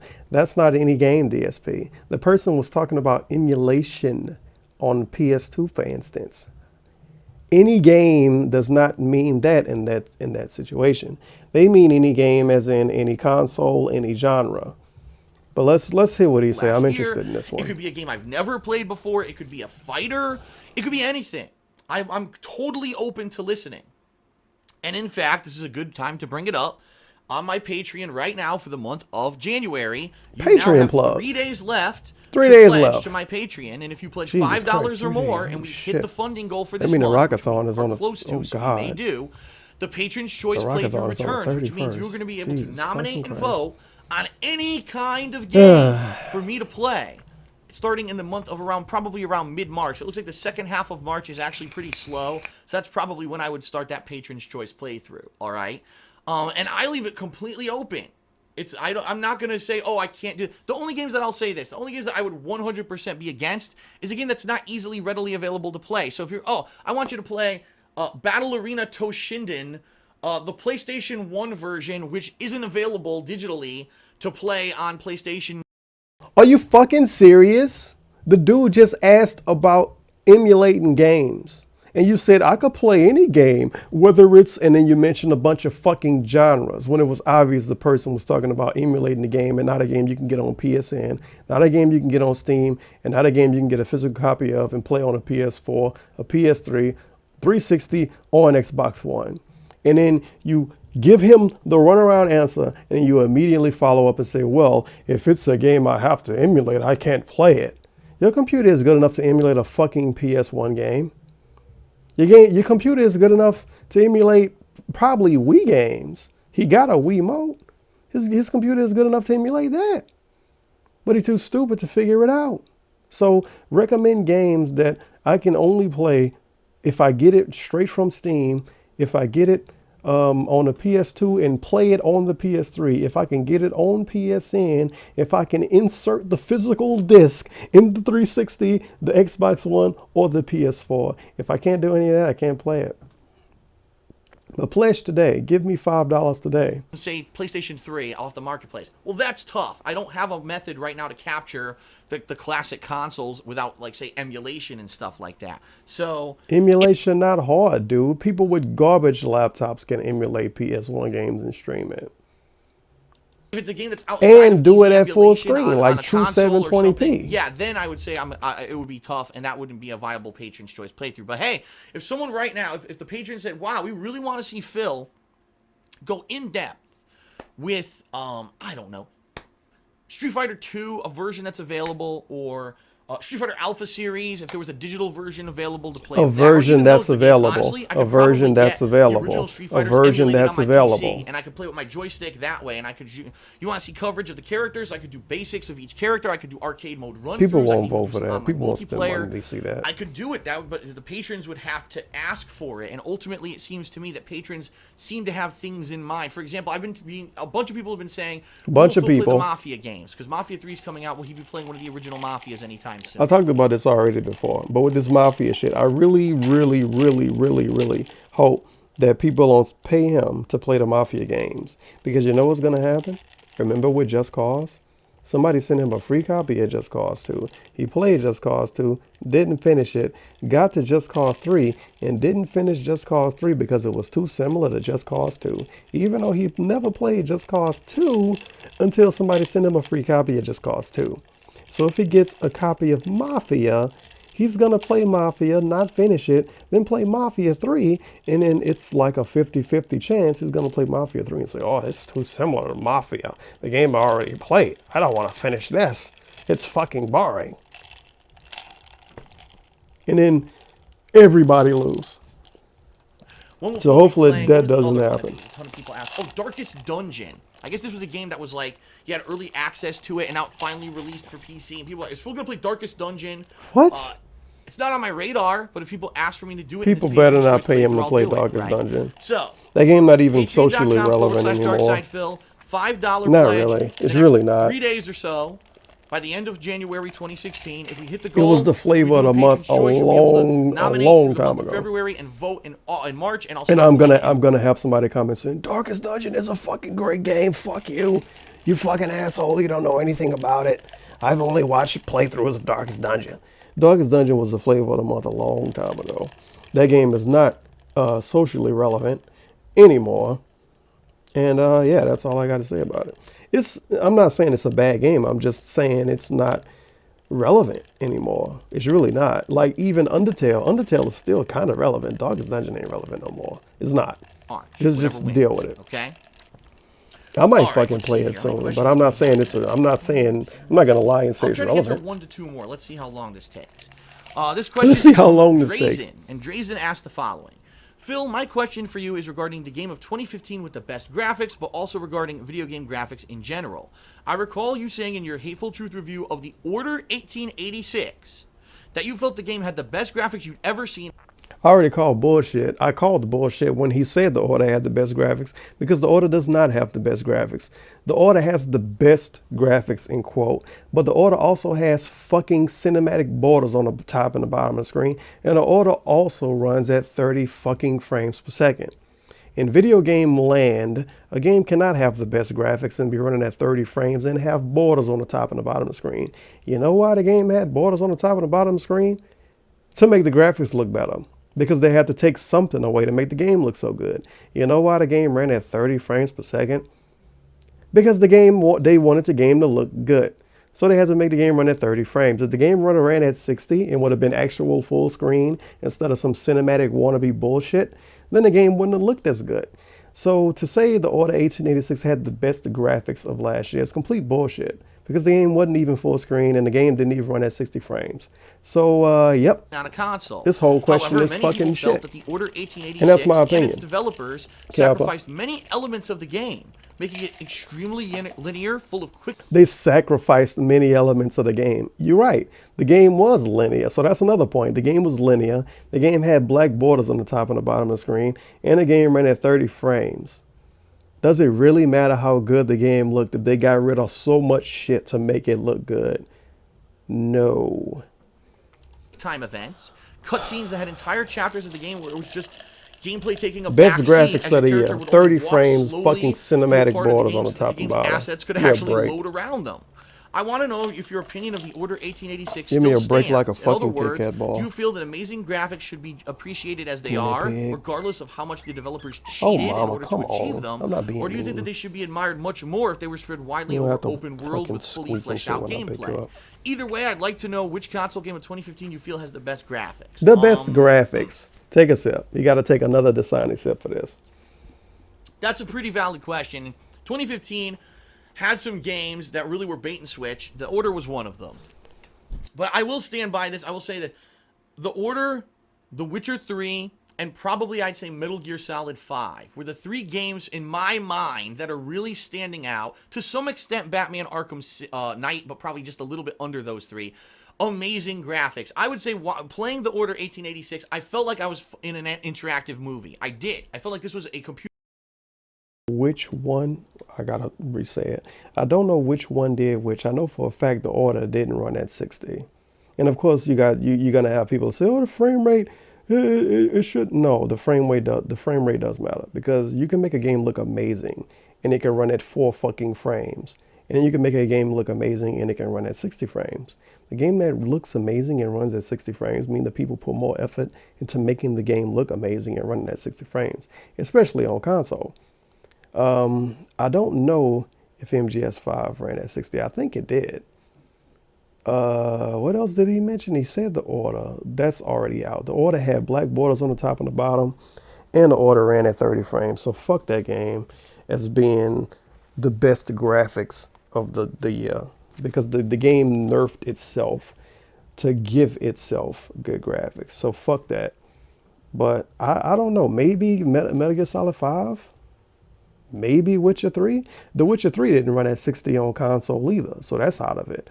So I think Metal Gear Solid 5. I don't think Metal Gear Solid 5 ran at 30. I think that ran at 60 on console. I might be wrong. I never played it on console, so I don't know. And I never cared to look up information about the console version, so I don't know. But if Metal Gear Solid 5 ran, well, not Metal Gear Solid 5, Metal Gear Solid Ground Zeroes, if that ran at 60 on console, then that's the best looking game of the year because it was open world, it was on console, it was at 60 frames, and it looked fucking amazing. But The Witcher, no. The Order, no. Maybe The Witcher on PC, but on console, no. Computer-generated movie, and the whole game was CGI, and I was actually controlling a movie. That's what it feels like when you play the game. But when you have a game that's like 7 hours long, out of that 3 hours of cutscenes, the gameplay is generic third-person cover-based shooter gameplay, and the few times that monsters are on the screen, they're extremely underwhelming because the gameplay is so limited. Was it worth it? Was it really worth it to take this game that had massive potential to be a great game and basically make it a tech demo? Because ultimately, that's what the Order 1886 is. It's a tech demo for the PlayStation 4. It looks gorgeous, but if that's not what you're looking for, you're going to be pissed off that you spent full price for a game DSP with that doesn't Reddit give you a full opinion. gameplay It's a experience. tech demo. And the bottom line is that's why The game after looked a month good. or two, It wasn't the good. game It's a did not tech sell well demo. at all. The price plummeted. You could buy the game for like $20 at the store after like 2 months. It was preposterous how bad the game did and how they had to cut the prices to get anyone to even buy the game, and it ended up being a fucking flop. Was it Now, really a flop, DSP? Compare that to a game like Metal Gear this just Solid your 5. opinion? Was the game, did it have the insane detail and graphic level of the Order 1886? No. But it ran at 60 frames per second. Okay, so MGS5 was 60 on console. I'm sorry, but if a game runs at 60 on console and another game runs at 30, the game that ran at 60 automatically beats the game that ran at 30. I'm sorry. But you can't, because with the logic of saying, oh, the game ran at 30 and looked better than the game that ran at 60, with that logic, I should be able to make a game with 480p resolution, run at 20 frames, but look fucking amazing, look like fucking real life. And I should be getting best graphics of the year for award shows with that logic. And somebody that have to go through that much bullshit to nerf their game just to make it look good, they don't deserve to win anything. Right? What about The You know Witcher what I mean? 3? Yeah, now that ran at 30 frames per second, but look at the amount of detail to the stuff that was in The Witcher 3. It ran at 30 frames. That Fuck game it, looked it doesn't fucking win. Stunning. So you can take amazing On graphics PC and maybe? if you sacrifice a little bit, It could beat you Metal can Gear make Solid, it to a but on giant, console, awesome no. gameplay, full game. I don't understand what the game developers were thinking with the Order 1886. Is there such a huge demand at this point now for groundbreaking graphics? Like in the 90s, in the 90s when technology was advancing so quickly, when people... Yet again, DSP is full of shit. It's always a demand for groundbreaking graphics when a new console come out. When the GameCube came out, when the PS2 came out, when the OG Xbox came out, when the 360 came out, when the PS2 came out, when the PS3 came out, when the Wii came out, when the Wii U came out, when Xbox One came out, when the PS4 came out, it's always going to be that one game, at least one game, that has good graphics as being the gimmick of the game. Because people say to themselves, damn, I spent, y'all need some water. I'm going to get y'all some water after this. People say to themselves, damn, I spent $400 on this console. I spent $60 on this game. This game better look good. And the thing is, of course, you can say graphics don't matter, but graphics is the thing you can notice the easiest. Gameplay takes hours to know it. Hours to notice. You have to play a game for hours to say, oh, well, the gameplay of this game is fundamentally better than a game a 360 could give me or a game a PS2 could give me. But graphics, you see it instantly. It's instant gratification. You immediately turn on a PS3 game and say, damn, this game looks really fucking good. Then you turn on a PS3 game and you got to play it for 12 hours and you say, yeah, the gameplay is really good compared to a PS2 game of the same caliber. But you turn on the PS3, as soon as the cutscenes start, you're like, yeah, this shit looks really fucking good. That's why every time a new console come out, you always have those games that try to make the console, it try to make the graphics look good. Even with the Wii, you had Super Mario Galaxy and Super Mario Galaxy 2. Those games look fucking amazing. I don't know about the Wii U, but I didn't pay much attention to the Wii U. And the PS3, the PS4 had its games that did that. The 360 had a lot of them when it first came out. And the Xbox One, of course, had a couple. As a matter of fact, the main one with the Xbox One was QuickTime Event, Roman dudes. I can't think of the name, but yeah, Xbox One definitely had its. The graphics looked really fucking good. Oh my god, it had that game. Wow, but look yeah. at this groundbreaking jump. Look at this groundbreaking jump. Just look from the NES and the Sega Master System to the Super NES and Sega Genesis to the PlayStation and Nintendo 64 to the Dreamcast, right? And then to the next generation PlayStation 2 to the PlayStation 3 and Xbox 360. Now, it's unfair. And then yet again, this is DSP being wrong. He didn't even mention the Sega Saturn. So yeah, full-time, lifetime gamer doesn't mention the Sega Saturn. He go from Sega Genesis to fucking Dreamcast. The Dreamcast has better graphics than the PS2. The Dreamcast has less games than the PS2. But if you play a game like Resident Evil Code Veronica X on the Dreamcast and play it on the PS2, the Dreamcast version looks better than the PS2. Not emulated maybe, but the actual console version looks better than the PS2. Sonic Adventure looks fucking insane on the Dreamcast. And it probably fucking run at 60 frames. But this motherfucker didn't even mention the Sega Saturn.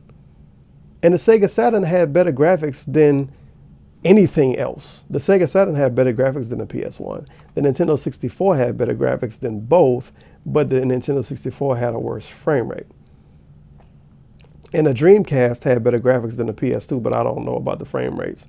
And the Xbox One had better graphics than the PS2, but yet again, I don't know about the frame rates.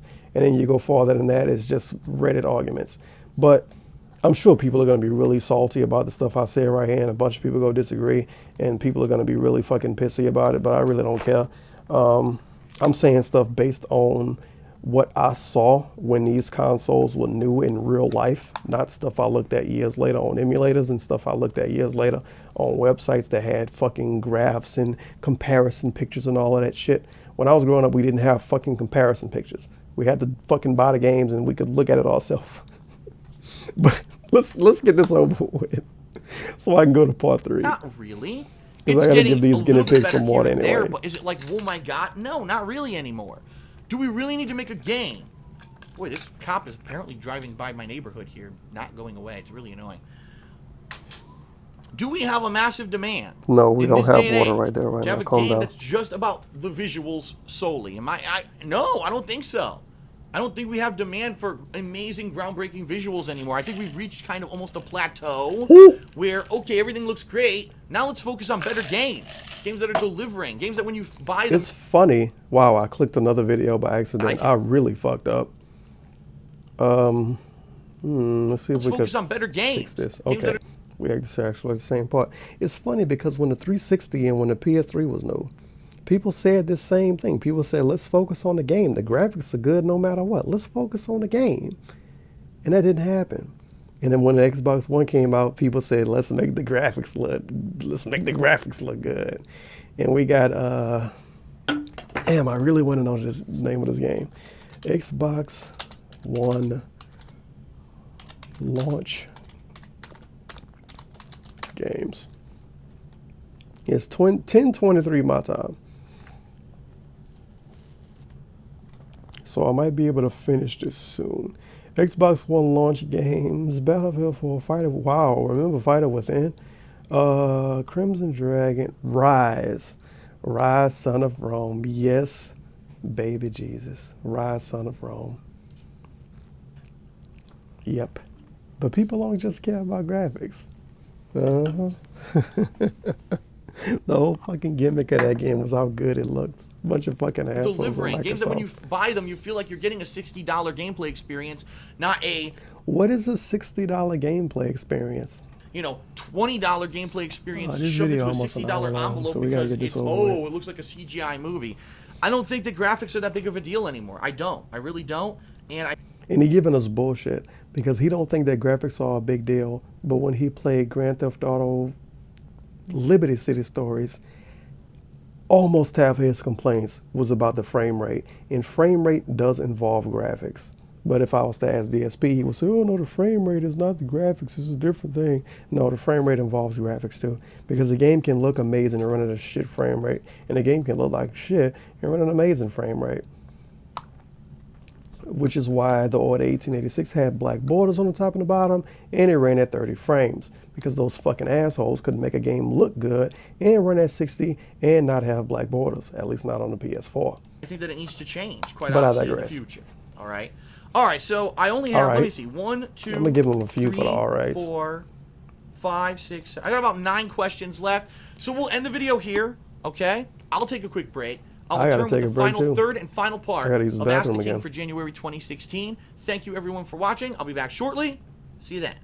If I don't do this next month, do not be mad at me, because this is, good God. Hello, everyone, and welcome. All right, we got part 3 next, and it's 36 minutes long. What the fuck? Okay, I'm gonna go over the title when I start the next video. When I start the next part, but it's go all be one video, so it's irrelevant. But I'll be back, maybe. All right, this is 36 minutes long. We might be able to get through this, and I'll actually be done. And I could just edit all of these together and render it, and we'll be good. But this title the title made me laugh before I started. It's such a weird title, like success. That's obviously a big question.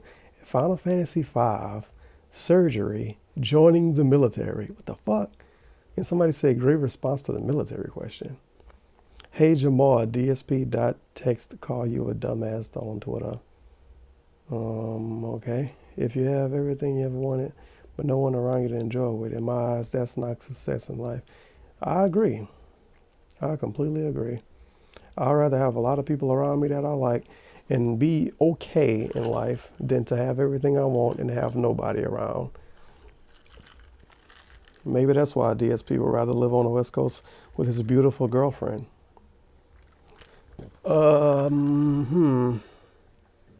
What is success? My thoughts on the American institution of financial success and what success really means. Holy shit, it's a 10-minute question. Oh God. This is gonna be a true trip to the dark side.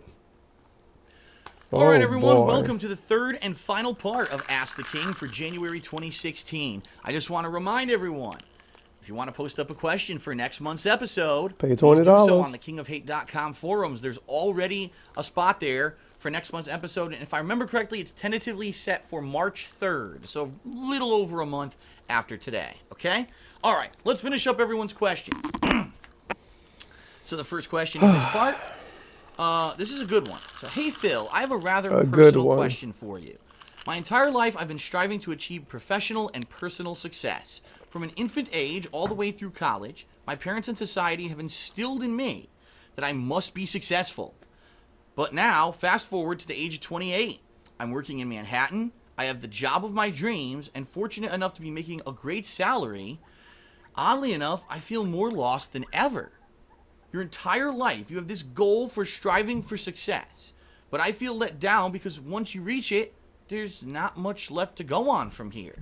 I know it's the ultimate first world problem, but I still feel so lost. What do you think I should focus on my life, What do you think I should focus my life on professionally? I feel more and more complacent every single day that goes by. In short, I feel that life is training you to get success, but doesn't teach you on what to do actually do when you have it. All right, that question is from Zyphos. Wow. What a weird question this is. Now, before he said what he should do professionally, the first thing I would have said was to get a hobby. Like, it could even be a hobby that requires money or like some kind of financial input, like working out, or I don't know, fucking streaming on Twitch or some shit and like doing that at a high level. But professionally, I don't know. I could not come up with an answer. If you doing everything, like if you already got a job, you doing everything you want to do as far as a job is concerned, what else can you do professionally?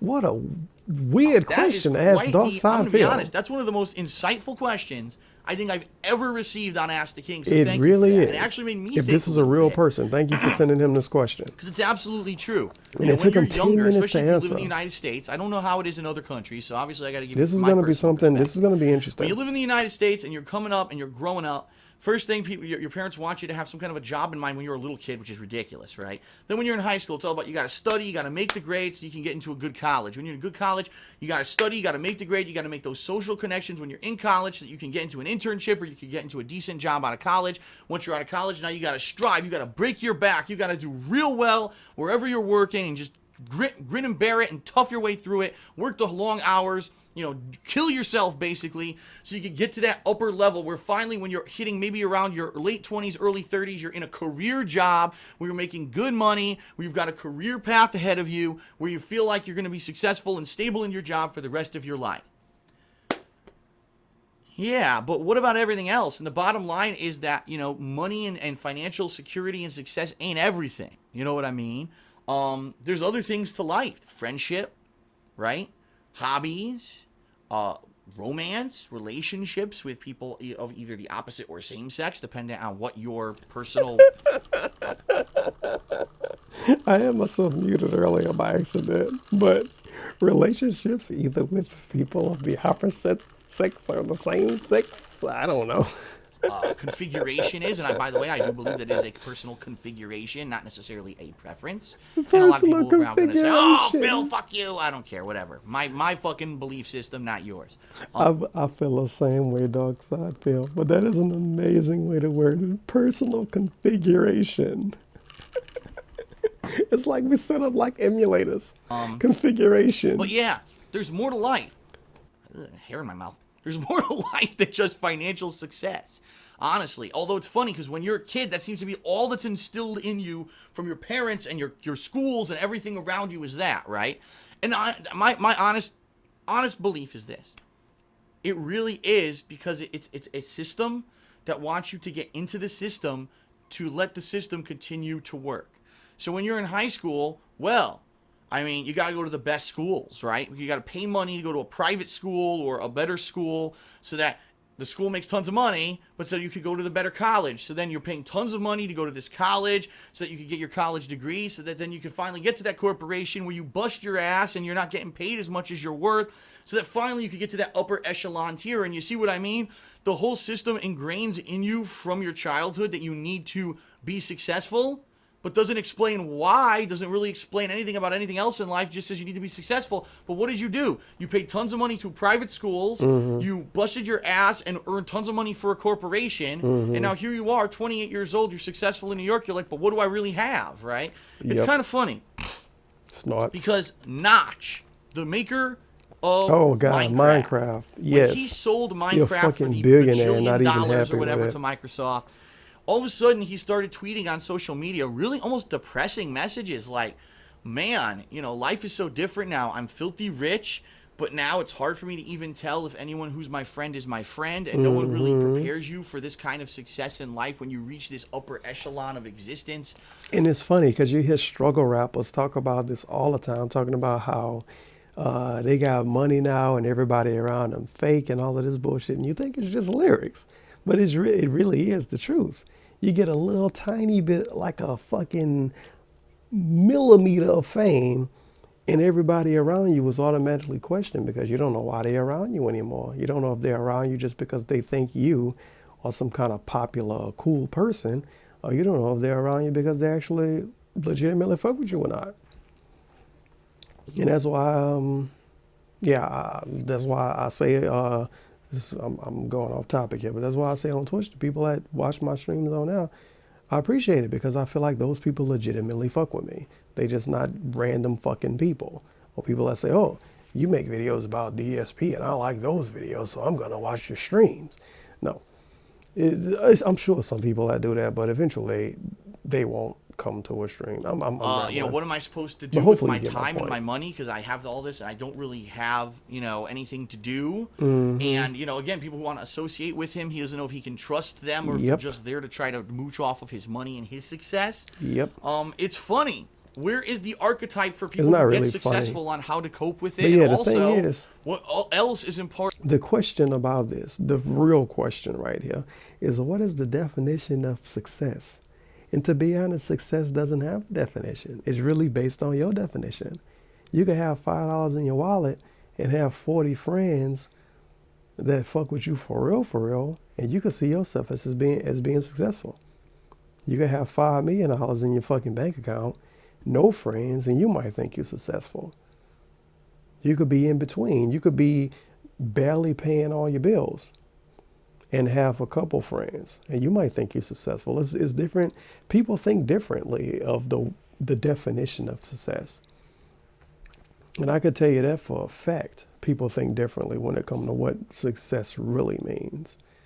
But this is a pretty good question. And in I life, won't lie it to seems you. to me, at least It's a from the pretty good stuff question. Notch has been tweeting, that he doesn't have a lot of people who he considers close personal friends. The people who were supposedly his close personal friends ended up being Fell left off. behind or don't want to associate with him anymore because he is so successful. Wow. You know what I mean? Like, the jealousy ruined that friendship. And what does he really have in life? You know? Now, I don't know too much about Notch. I mean, I don't know if he has a wife or kids or whatever. But, you know, for me, personally, a lot of people ask me this question. They say, Phil, would you ever have kids? And the answer is, I mean, yeah, I would consider it. But the bottom line is it would be so irresponsible for me to consider it because I'm not in the position of this person who asked me the question. I'm not financially stable. Right now, things could go crazy but wrong. YouTube could close down overnight and I have zero income. I just had my contract renegotiated with Machinima, and I have no idea if I'm going to even be able to do YouTube full-time for the next year. I don't know. Everything is up in the air and uncertain. Now, imagine if I have a kid. Now, how am I going to promise that kid a stable life where I'm going to be able to take care of them and pay for things and raise them and give them a safe and fair environment and the same things that other children around them have? Take a sip. The Sonic But in sip. reality, I don't even have a real stable income, right? That would be very irresponsible of me. So for me, the whole thought of raising a family outside of just myself and my girlfriend Leanna is kind of out of the question right now. It's You said it. My girlfriend Leanna. It's one word. It's one word. That's going to be the hashtag for this video. If you watched it this far, make sure to put in the comments hashtag my girl friend. I have to look at the keyboard because when I'm drunk, I can't type that good. Hashtag my girlfriend Leanna. Make sure to put that in the comments if you watched it this far. Make sure to post hashtag my girlfriend Leanna.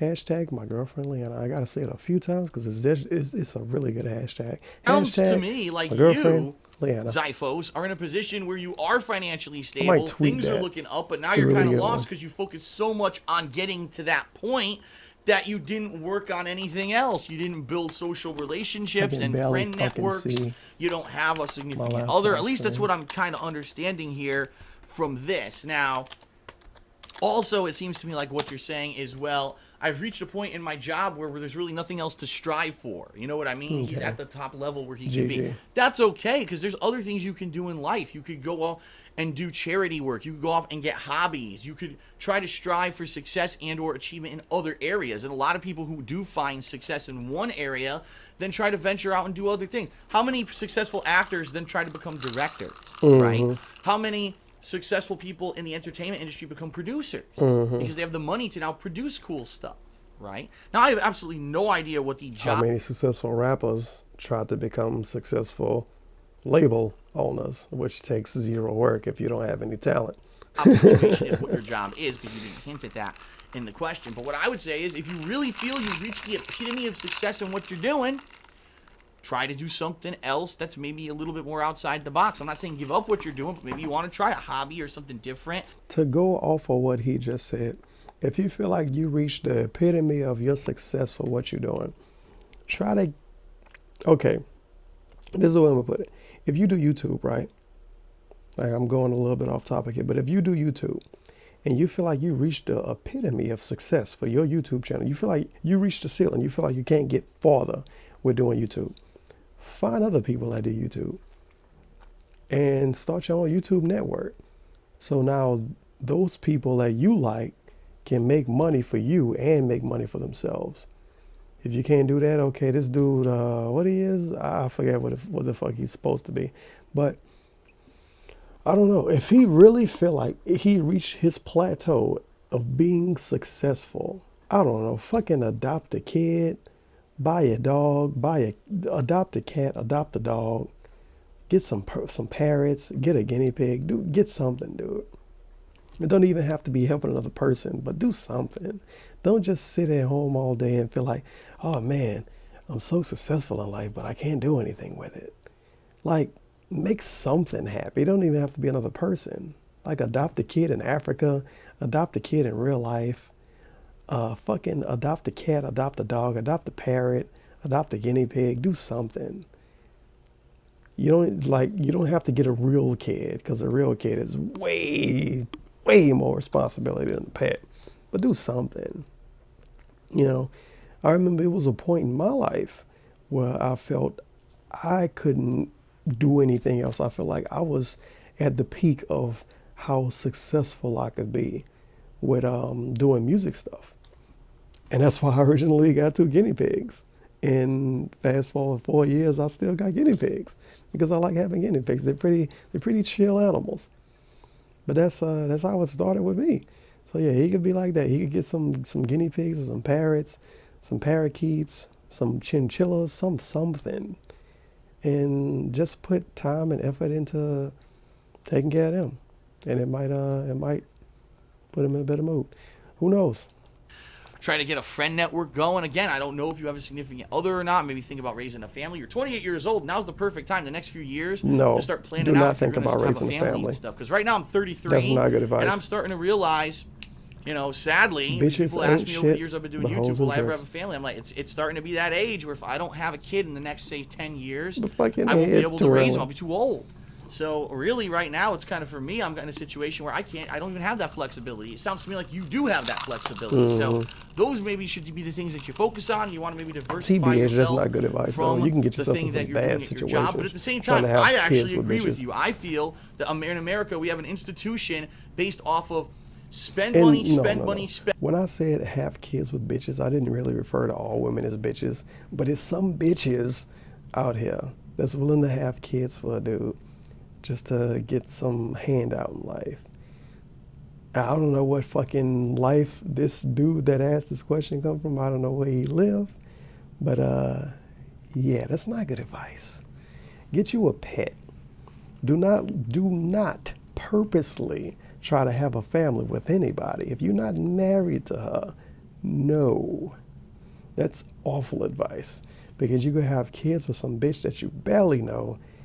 Y'all go fall out, and now you got to pay child support for 18 years, taking care of a kid that you barely know, and most of it's going to be going to a woman that you barely like. So don't Spend take money, that work advice. your ass off, But I give digress. your blood and soul and sweat and tears to the corporations, because it's almost a cycle that feeds itself.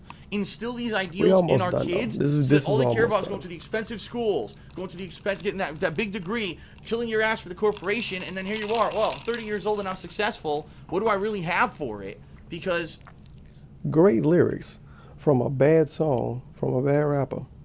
Success, success, success, success is kind of bittersweet.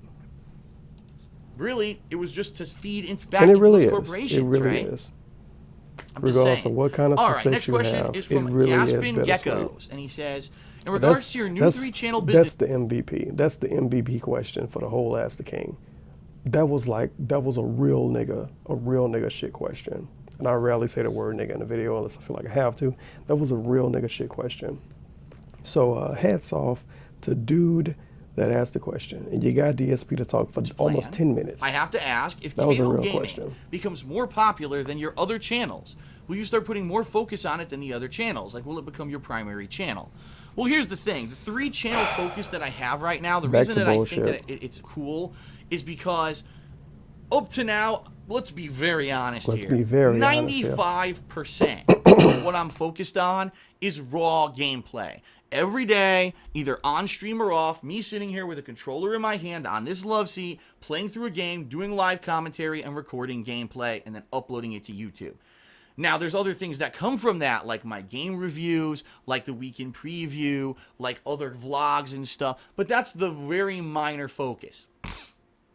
So right now, as of until maybe 2 weeks ago, that's the reality of the situation, all right? And let's face it, YouTube has changed. The business model changed. 90% of viewers on YouTube don't want to watch a full raw playthrough anymore. They want to see something highly edited. They want to see the best of. 90% of viewers don't want to watch a full raw playthrough. No, people still want to watch full raw playthroughs. The people that don't want to watch full raw playthroughs are the people that are used to seeing bullshit, super edited. I can't come up with the right word, but the people that are used to seeing super edited bullshit, no, reference videos, the people that are okay with seeing a funny, in quotes, funny video of pretty much nothing happening. But it's funny because it's taken out of context. Context is the word I'm looking for.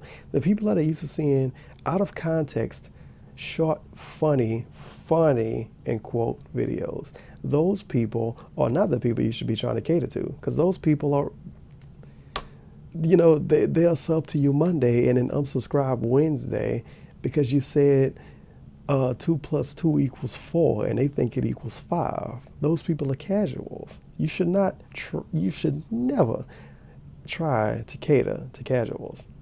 At least that's the way I feel, but I don't have a successful YouTube business like Dogside Phil. But I don't think catering to casuals is the way to go. At least not as far as making YouTube videos. Now, if DSP was a stream on Twitch, then fuck it, cater to those casuals. Because those casuals might not have ad block on, and those casuals might have $5 extra to give you and subscribe to you. But for YouTube, casuals, fuck that. If you want to watch my videos to get like 2 seconds of entertainment, out of context bullshit videos, you can go somewhere else. And that's my honest answer about that. But it really depends on what you're trying to get accomplished. Depending on what you're trying to do, casuals are okay. Fuck them based on what you're trying to do. But the thing is, we don't really know what DSP trying to do. It's like DSP trying to play both sides of the field. He want to get the casuals, but he also want to get the hardcore viewers. And he's not going to get both. He can't get both. But the way he's trying to get both, he expects the hardcore viewers to watch his full playthroughs that are 50 fucking hours long, and he expects the casuals to watch his highlights. And to be honest, I don't think he has casuals yet. I think some of the in-between people are watching his highlights. But on his KO Gaming channel, I don't think he has any subs that are randoms yet. I think all of his subs are current DSP Gaming subs that went over to his new channel. I might be wrong, I might be right, I don't fucking know, there's no way for me to tell. But that's what I think. But I'm rambling here, so let me keep going. They want to see funny comedy stuff. They don't have the time to sit there for 7-8 hours and watch a game playthrough. And I understand that, which is why I've now diversified myself with these 3 channels. But here's the thing, and here's why I actually think the 3-channel model works. Vlogging, gameplay, edited content of gameplay and gaming. Why does that work? It's very simple. KO Gaming explodes. Wow, KO Gaming, super popular, right? Guess what? I can't not do DSP Gaming. Why? Because I still need to do the raw gameplay. I still need to play through the games. True. To get the footage for the game reviews and those montages and the best before, moments. If I don't play the game raw on DSP Gaming, how would I have any footage to draw upon for KO Gaming? Mm-hmm. Now, I'm fully aware that there's tons of people out there. One person that everyone references is Angry Joe. They're like, Phil, are you aware that Angry Joe, he's not a Let's Player. Yeah, he every once in a while does a live stream, but he basically was known and made his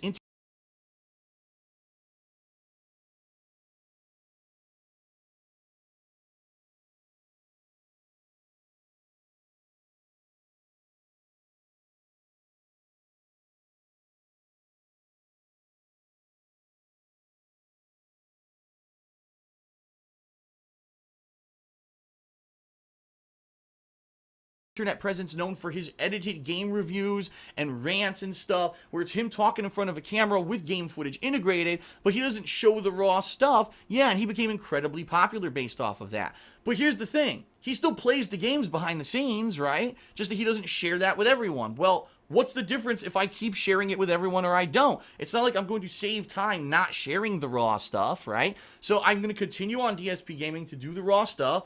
And even if KO Gaming becomes 7 times more popular than DSP Gaming, I still have to do the raw stuff. So that dedicated fan base who's been there since day one, I can't, technically, it's impossible for me to abandon you.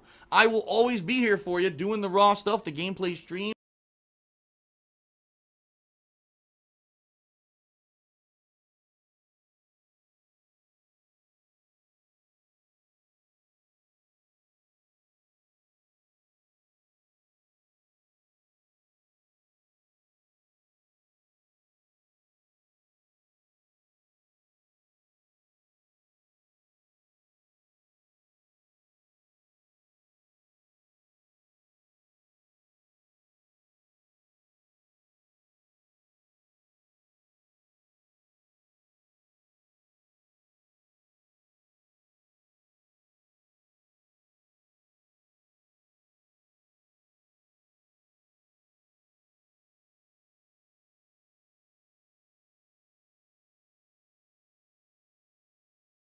The on-demand gameplay content, if that's the formula that you grew up with, that's the formula that you love because that's what you knew me for so many years, it's not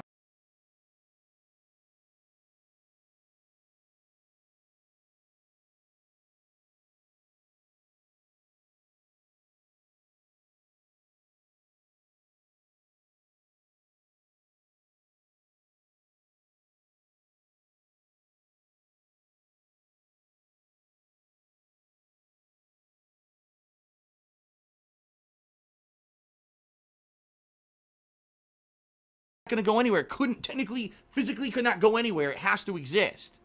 But yeah, maybe I would focus a little bit more on KO Gaming and put more time into it. Right now, I'm finding gameplay is still half my day, and then the other half of the day is either vlogging or the KO Gaming stuff. I don't know what I said just now, but I was muted. I don't know how long I was muted, but there's nothing I can do about it. OBS has bugged hotkey mechanics. You know what I mean? So yeah, sometimes I hit the button for the hotkey and it doesn't work. So sorry about that. I don't know how that's going to change in the future. Maybe it'll be mostly gameplay and KO Gaming, and then once or twice a week a vlog. Yeah, the hotkey kind of shit. Too, I'm just not. Right now, it seems to be a pretty fair balance. And the bottom line is DSP Gaming can't go away with this current formula, and I like that. I don't want to abandon those people who made me successful to begin with. The people that made him successful. He was successful before his DSP Gaming channel. Next question is from Chaotic Deluge. And he says, Phil, I'm a curious guy. Final Fantasy is my favorite video game series personally, and I know that how you feel about the majority of them. I agree on most of your points.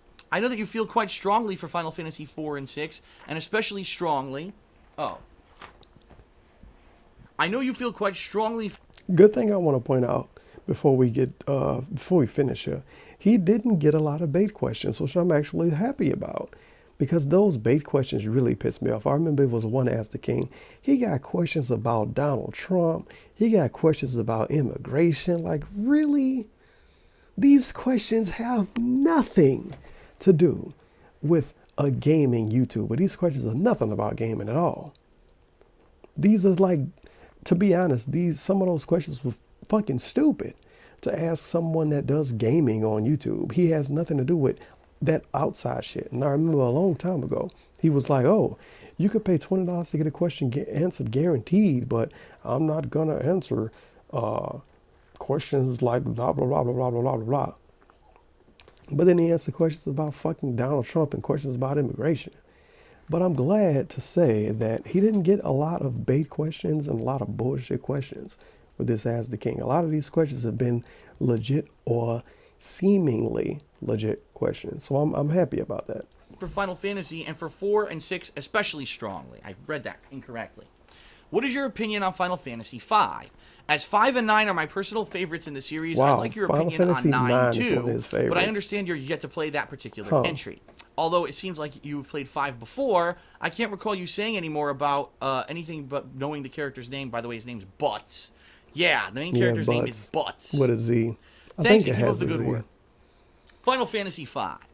Final Fantasy V took the graphics and a lot of some of the game mechanics from Final Fantasy IV. Stop fucking trolling each other. And they turned it into, or they combined that with some of the class-based gameplay from previous Final Fantasy games. So for those of you who haven't played the classic Final Fantasies, there was 1 or 2 of them early on where you could have a class. Your character could be any class.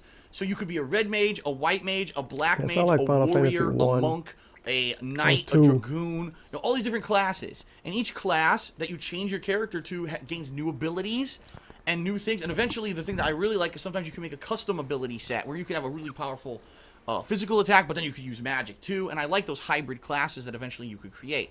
A lot of that was lost when in later Final Fantasy games, such as Final Fantasy IV, your character is basically the same thing throughout the whole game. You know, Cecil, he starts out as a Dark Knight, later on he's a Paladin, but that's all he's ever going to be. Kain is always going to be a Dragoon.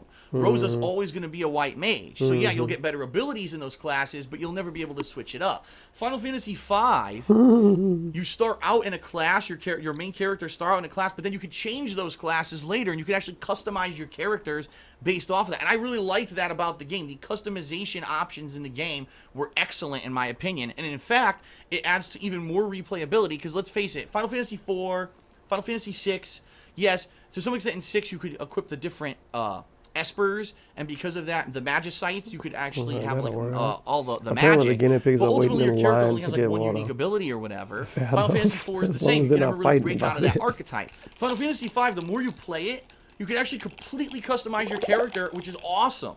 And it has just as much content, secret bosses and stuff as Final Fantasy IV. Final Fantasy V is a great game. I just thought narrative-wise, the story wasn't nearly as good as 4 or 6 is. I thought that what they did, they tried to focus more on that core gameplay mechanic of being able to completely customize your character however you want. And by doing that, they kind of let way a little bit with the story. I felt that the stories of 4 and 6 were much better than the story of 5. In fact, the main character, Butts, of 5, I really never had any attachment to. He's kind of like a silent protagonist who really doesn't do much. And take a look at 4 and 6, where every character is unique and has their own backstory, and Butts is just kind of a generic archetype that I didn't really enjoy. Well, a Squaresoft. So 5, I would say, out of the classic Final Fantasies, is probably my 3rd favorite. I'd say 6 is my favorite, 4 is my 2nd favorite, and 5 is kind of like right under there. And then we've got some other ones like 7. Is Remember, boys and girls, Final Fantasy VI is the game he's going to play if he ever decides to leave YouTube. That's the last game he's going to play. Except I think he already played it before, but whatever. Probably right under there. But I digress. I do like the originals. The originals are kind of bare bones with the story. And yeah, he's right. I've never played 9. I seriously have never played Final Fantasy 9. I played it for a couple hours once, emulated, and then the emulator stopped working, and I never played it. I would definitely like to play it, and in fact... Final Fantasy 9 is pretty good. Do I have that as a question? Because I remember I thought I had it. If it's a Patreon choice. This is someone from Facebook. They said, Phil, are you aware Final Fantasy IX is getting a re-release on the PC and mobile platforms later this year? This is the game I've been eagerly anticipating the most for you to start. Are you going to do a playthrough or make it as an option on your Patreon? Oh my fucking God. I would love to play Final Fantasy IX. I've never effing played it. It would be a cold playthrough. And I would love to do that. So if it is actually coming out, if there is I might play Final Fantasy IX next. I want to play all of them in a row on Steam or whatever. I would definitely 100% consider playing it. Of course, I don't know the release timing. That's really Final Fantasy IX and Final Fantasy VIII. I really fucking like those games. I don't care for the other ones much. There's literally no time to play it. Final Fantasy VIII, 9, 10. That's the ones I really like. I don't care for the other ones that much.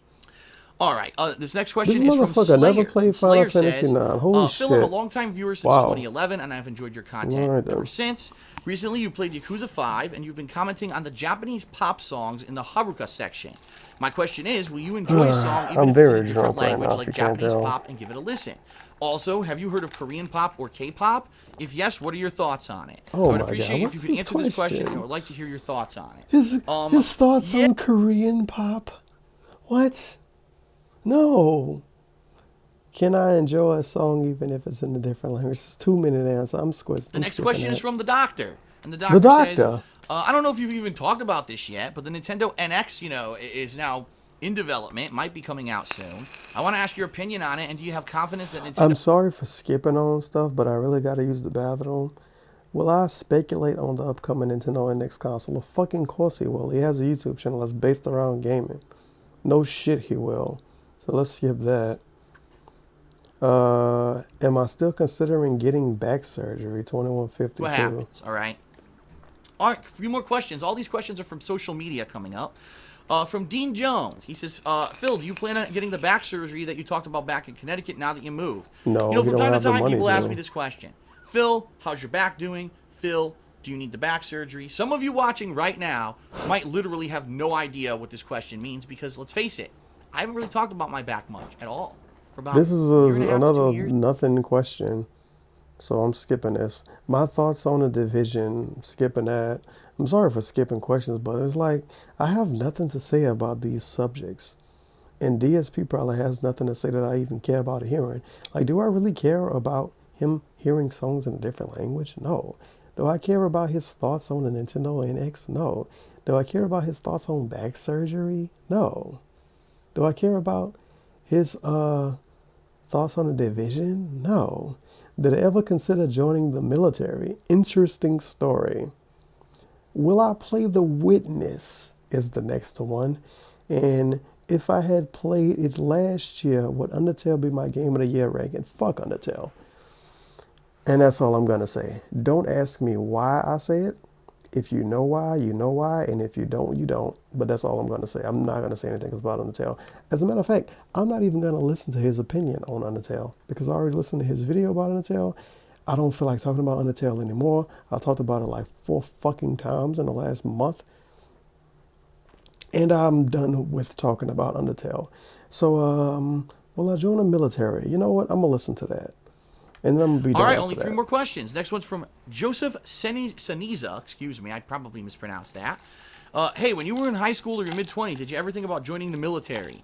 Yes, and I've told this story before. I think most people in between 18 and 20 that were male thought about joining the military. I think it's a really bad decision to join the military because you have nothing else going on with your life. And that's, to be honest, I think that's what the military feeds on. They want those people that have nothing going on with their life. Oh, I don't have anything going on. I don't have a girlfriend. I don't have money. I don't have a job. I don't have a car. I'm going to join the military. They feed on people like that.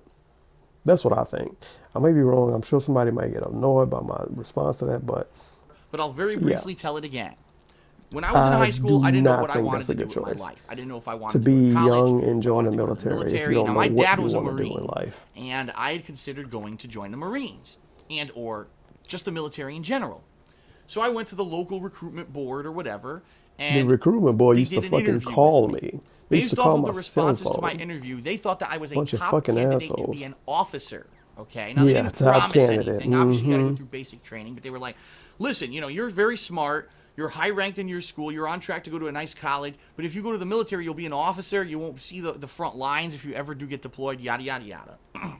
They feed you And bullshit. basically, they pumped up the military for me. Yep. And said that this is going to be a great thing for me. Yep. So I remember They feed after you doing bullshit this because interview, they want I was to like, get you okay, to this join. could be viable. And They'll here's tell you what whatever happened. you want I to swear hear to just to God, get this you is to what join. happened. This is 100% true. I was about to leave, and as I was about to leave from the interview, the guy who interviewed me said, "So what do you think, honestly?" And I said, "Well, I'll be honest with you. A lot of what you said to me sounds attractive, but I do want to weigh and balance my other options too. Yeah, it's And 11 o'clock you know, my there's a time. possibility that I'll be back, but you know, I'm going to be straight with you. I'm not 100% sold, but I liked what I heard today."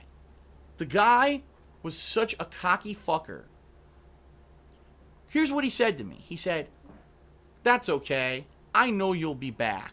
We'll see you soon." Wow. And the second he fucking said that to me, I said, immediately was "Fuck it." turned off from going back. Yep. And I never did.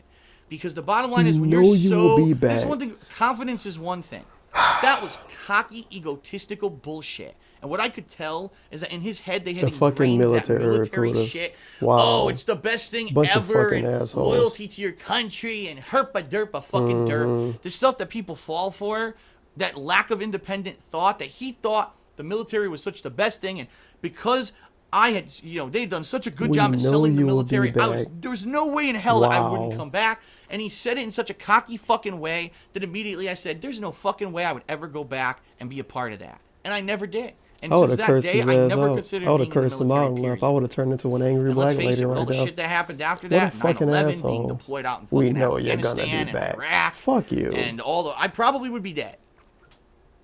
I'm just saying, I'll be quite honest. I'd probably be dead. And I'm happy that I didn't make that decision with my life. And now, by no means am I saying that the military is a bad thing. By no means am I saying that people who are loyal to their country or that If they're that brave really and do that happened, shit in that's the military, ridiculous. that We it's the know wrong you're thing gonna to do. be back. And yes, there absolutely needs Wow. to be people who are going to stand up and defend our country and our freedoms and our rights. And I actually strongly respect someone who sacrifices their life and their freedom and their well-being to be in the military to let a place like the United States of America exist. But let's face it, the past 15 years, our military was massively misused for shit that I don't agree with. Yep. And I'm very happy that I made the decision that I did, because I don't He even would have know been if I doing would a be lot of here bullshit if that I he had might joined have the not military agreed at with. that time. Real talk. All right. Next question. I completely This agree one is with from that. General. If he would have joined the military, he would have probably did a lot of shit that he didn't agree with.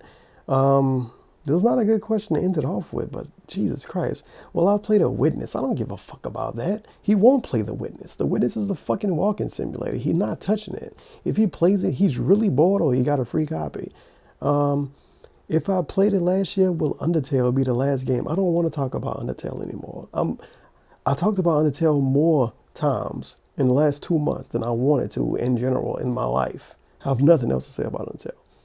The people that want to know my opinion on Undertale, follow me on Twitch.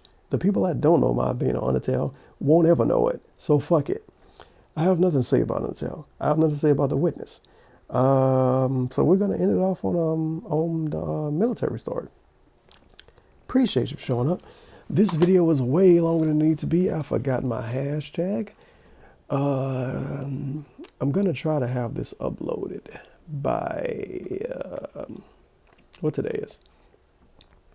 It's Thursday. I'm gonna try to have this uploaded by the middle of Friday. But I'm out. It's 11:13 my time. I still have to stream for the day. And I have to use the bathroom again, so I have nothing else to talk about.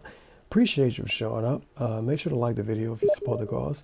I got a Steam notification, so that's what that beeping sign was. So thank you, Blue12356, for sending me messages on Steam directly in the end of a video. But yeah, I'm done. I'm out. And yeah, I'll see you like Sunday or some shit. Because DSP is supposed to be doing the Rockathon Sunday. I'm not promising anything, but I might force myself to sit through that shit just to do a YouTube video. But I might not. But don't take my word for it. But I'm out. I'm done. Bye.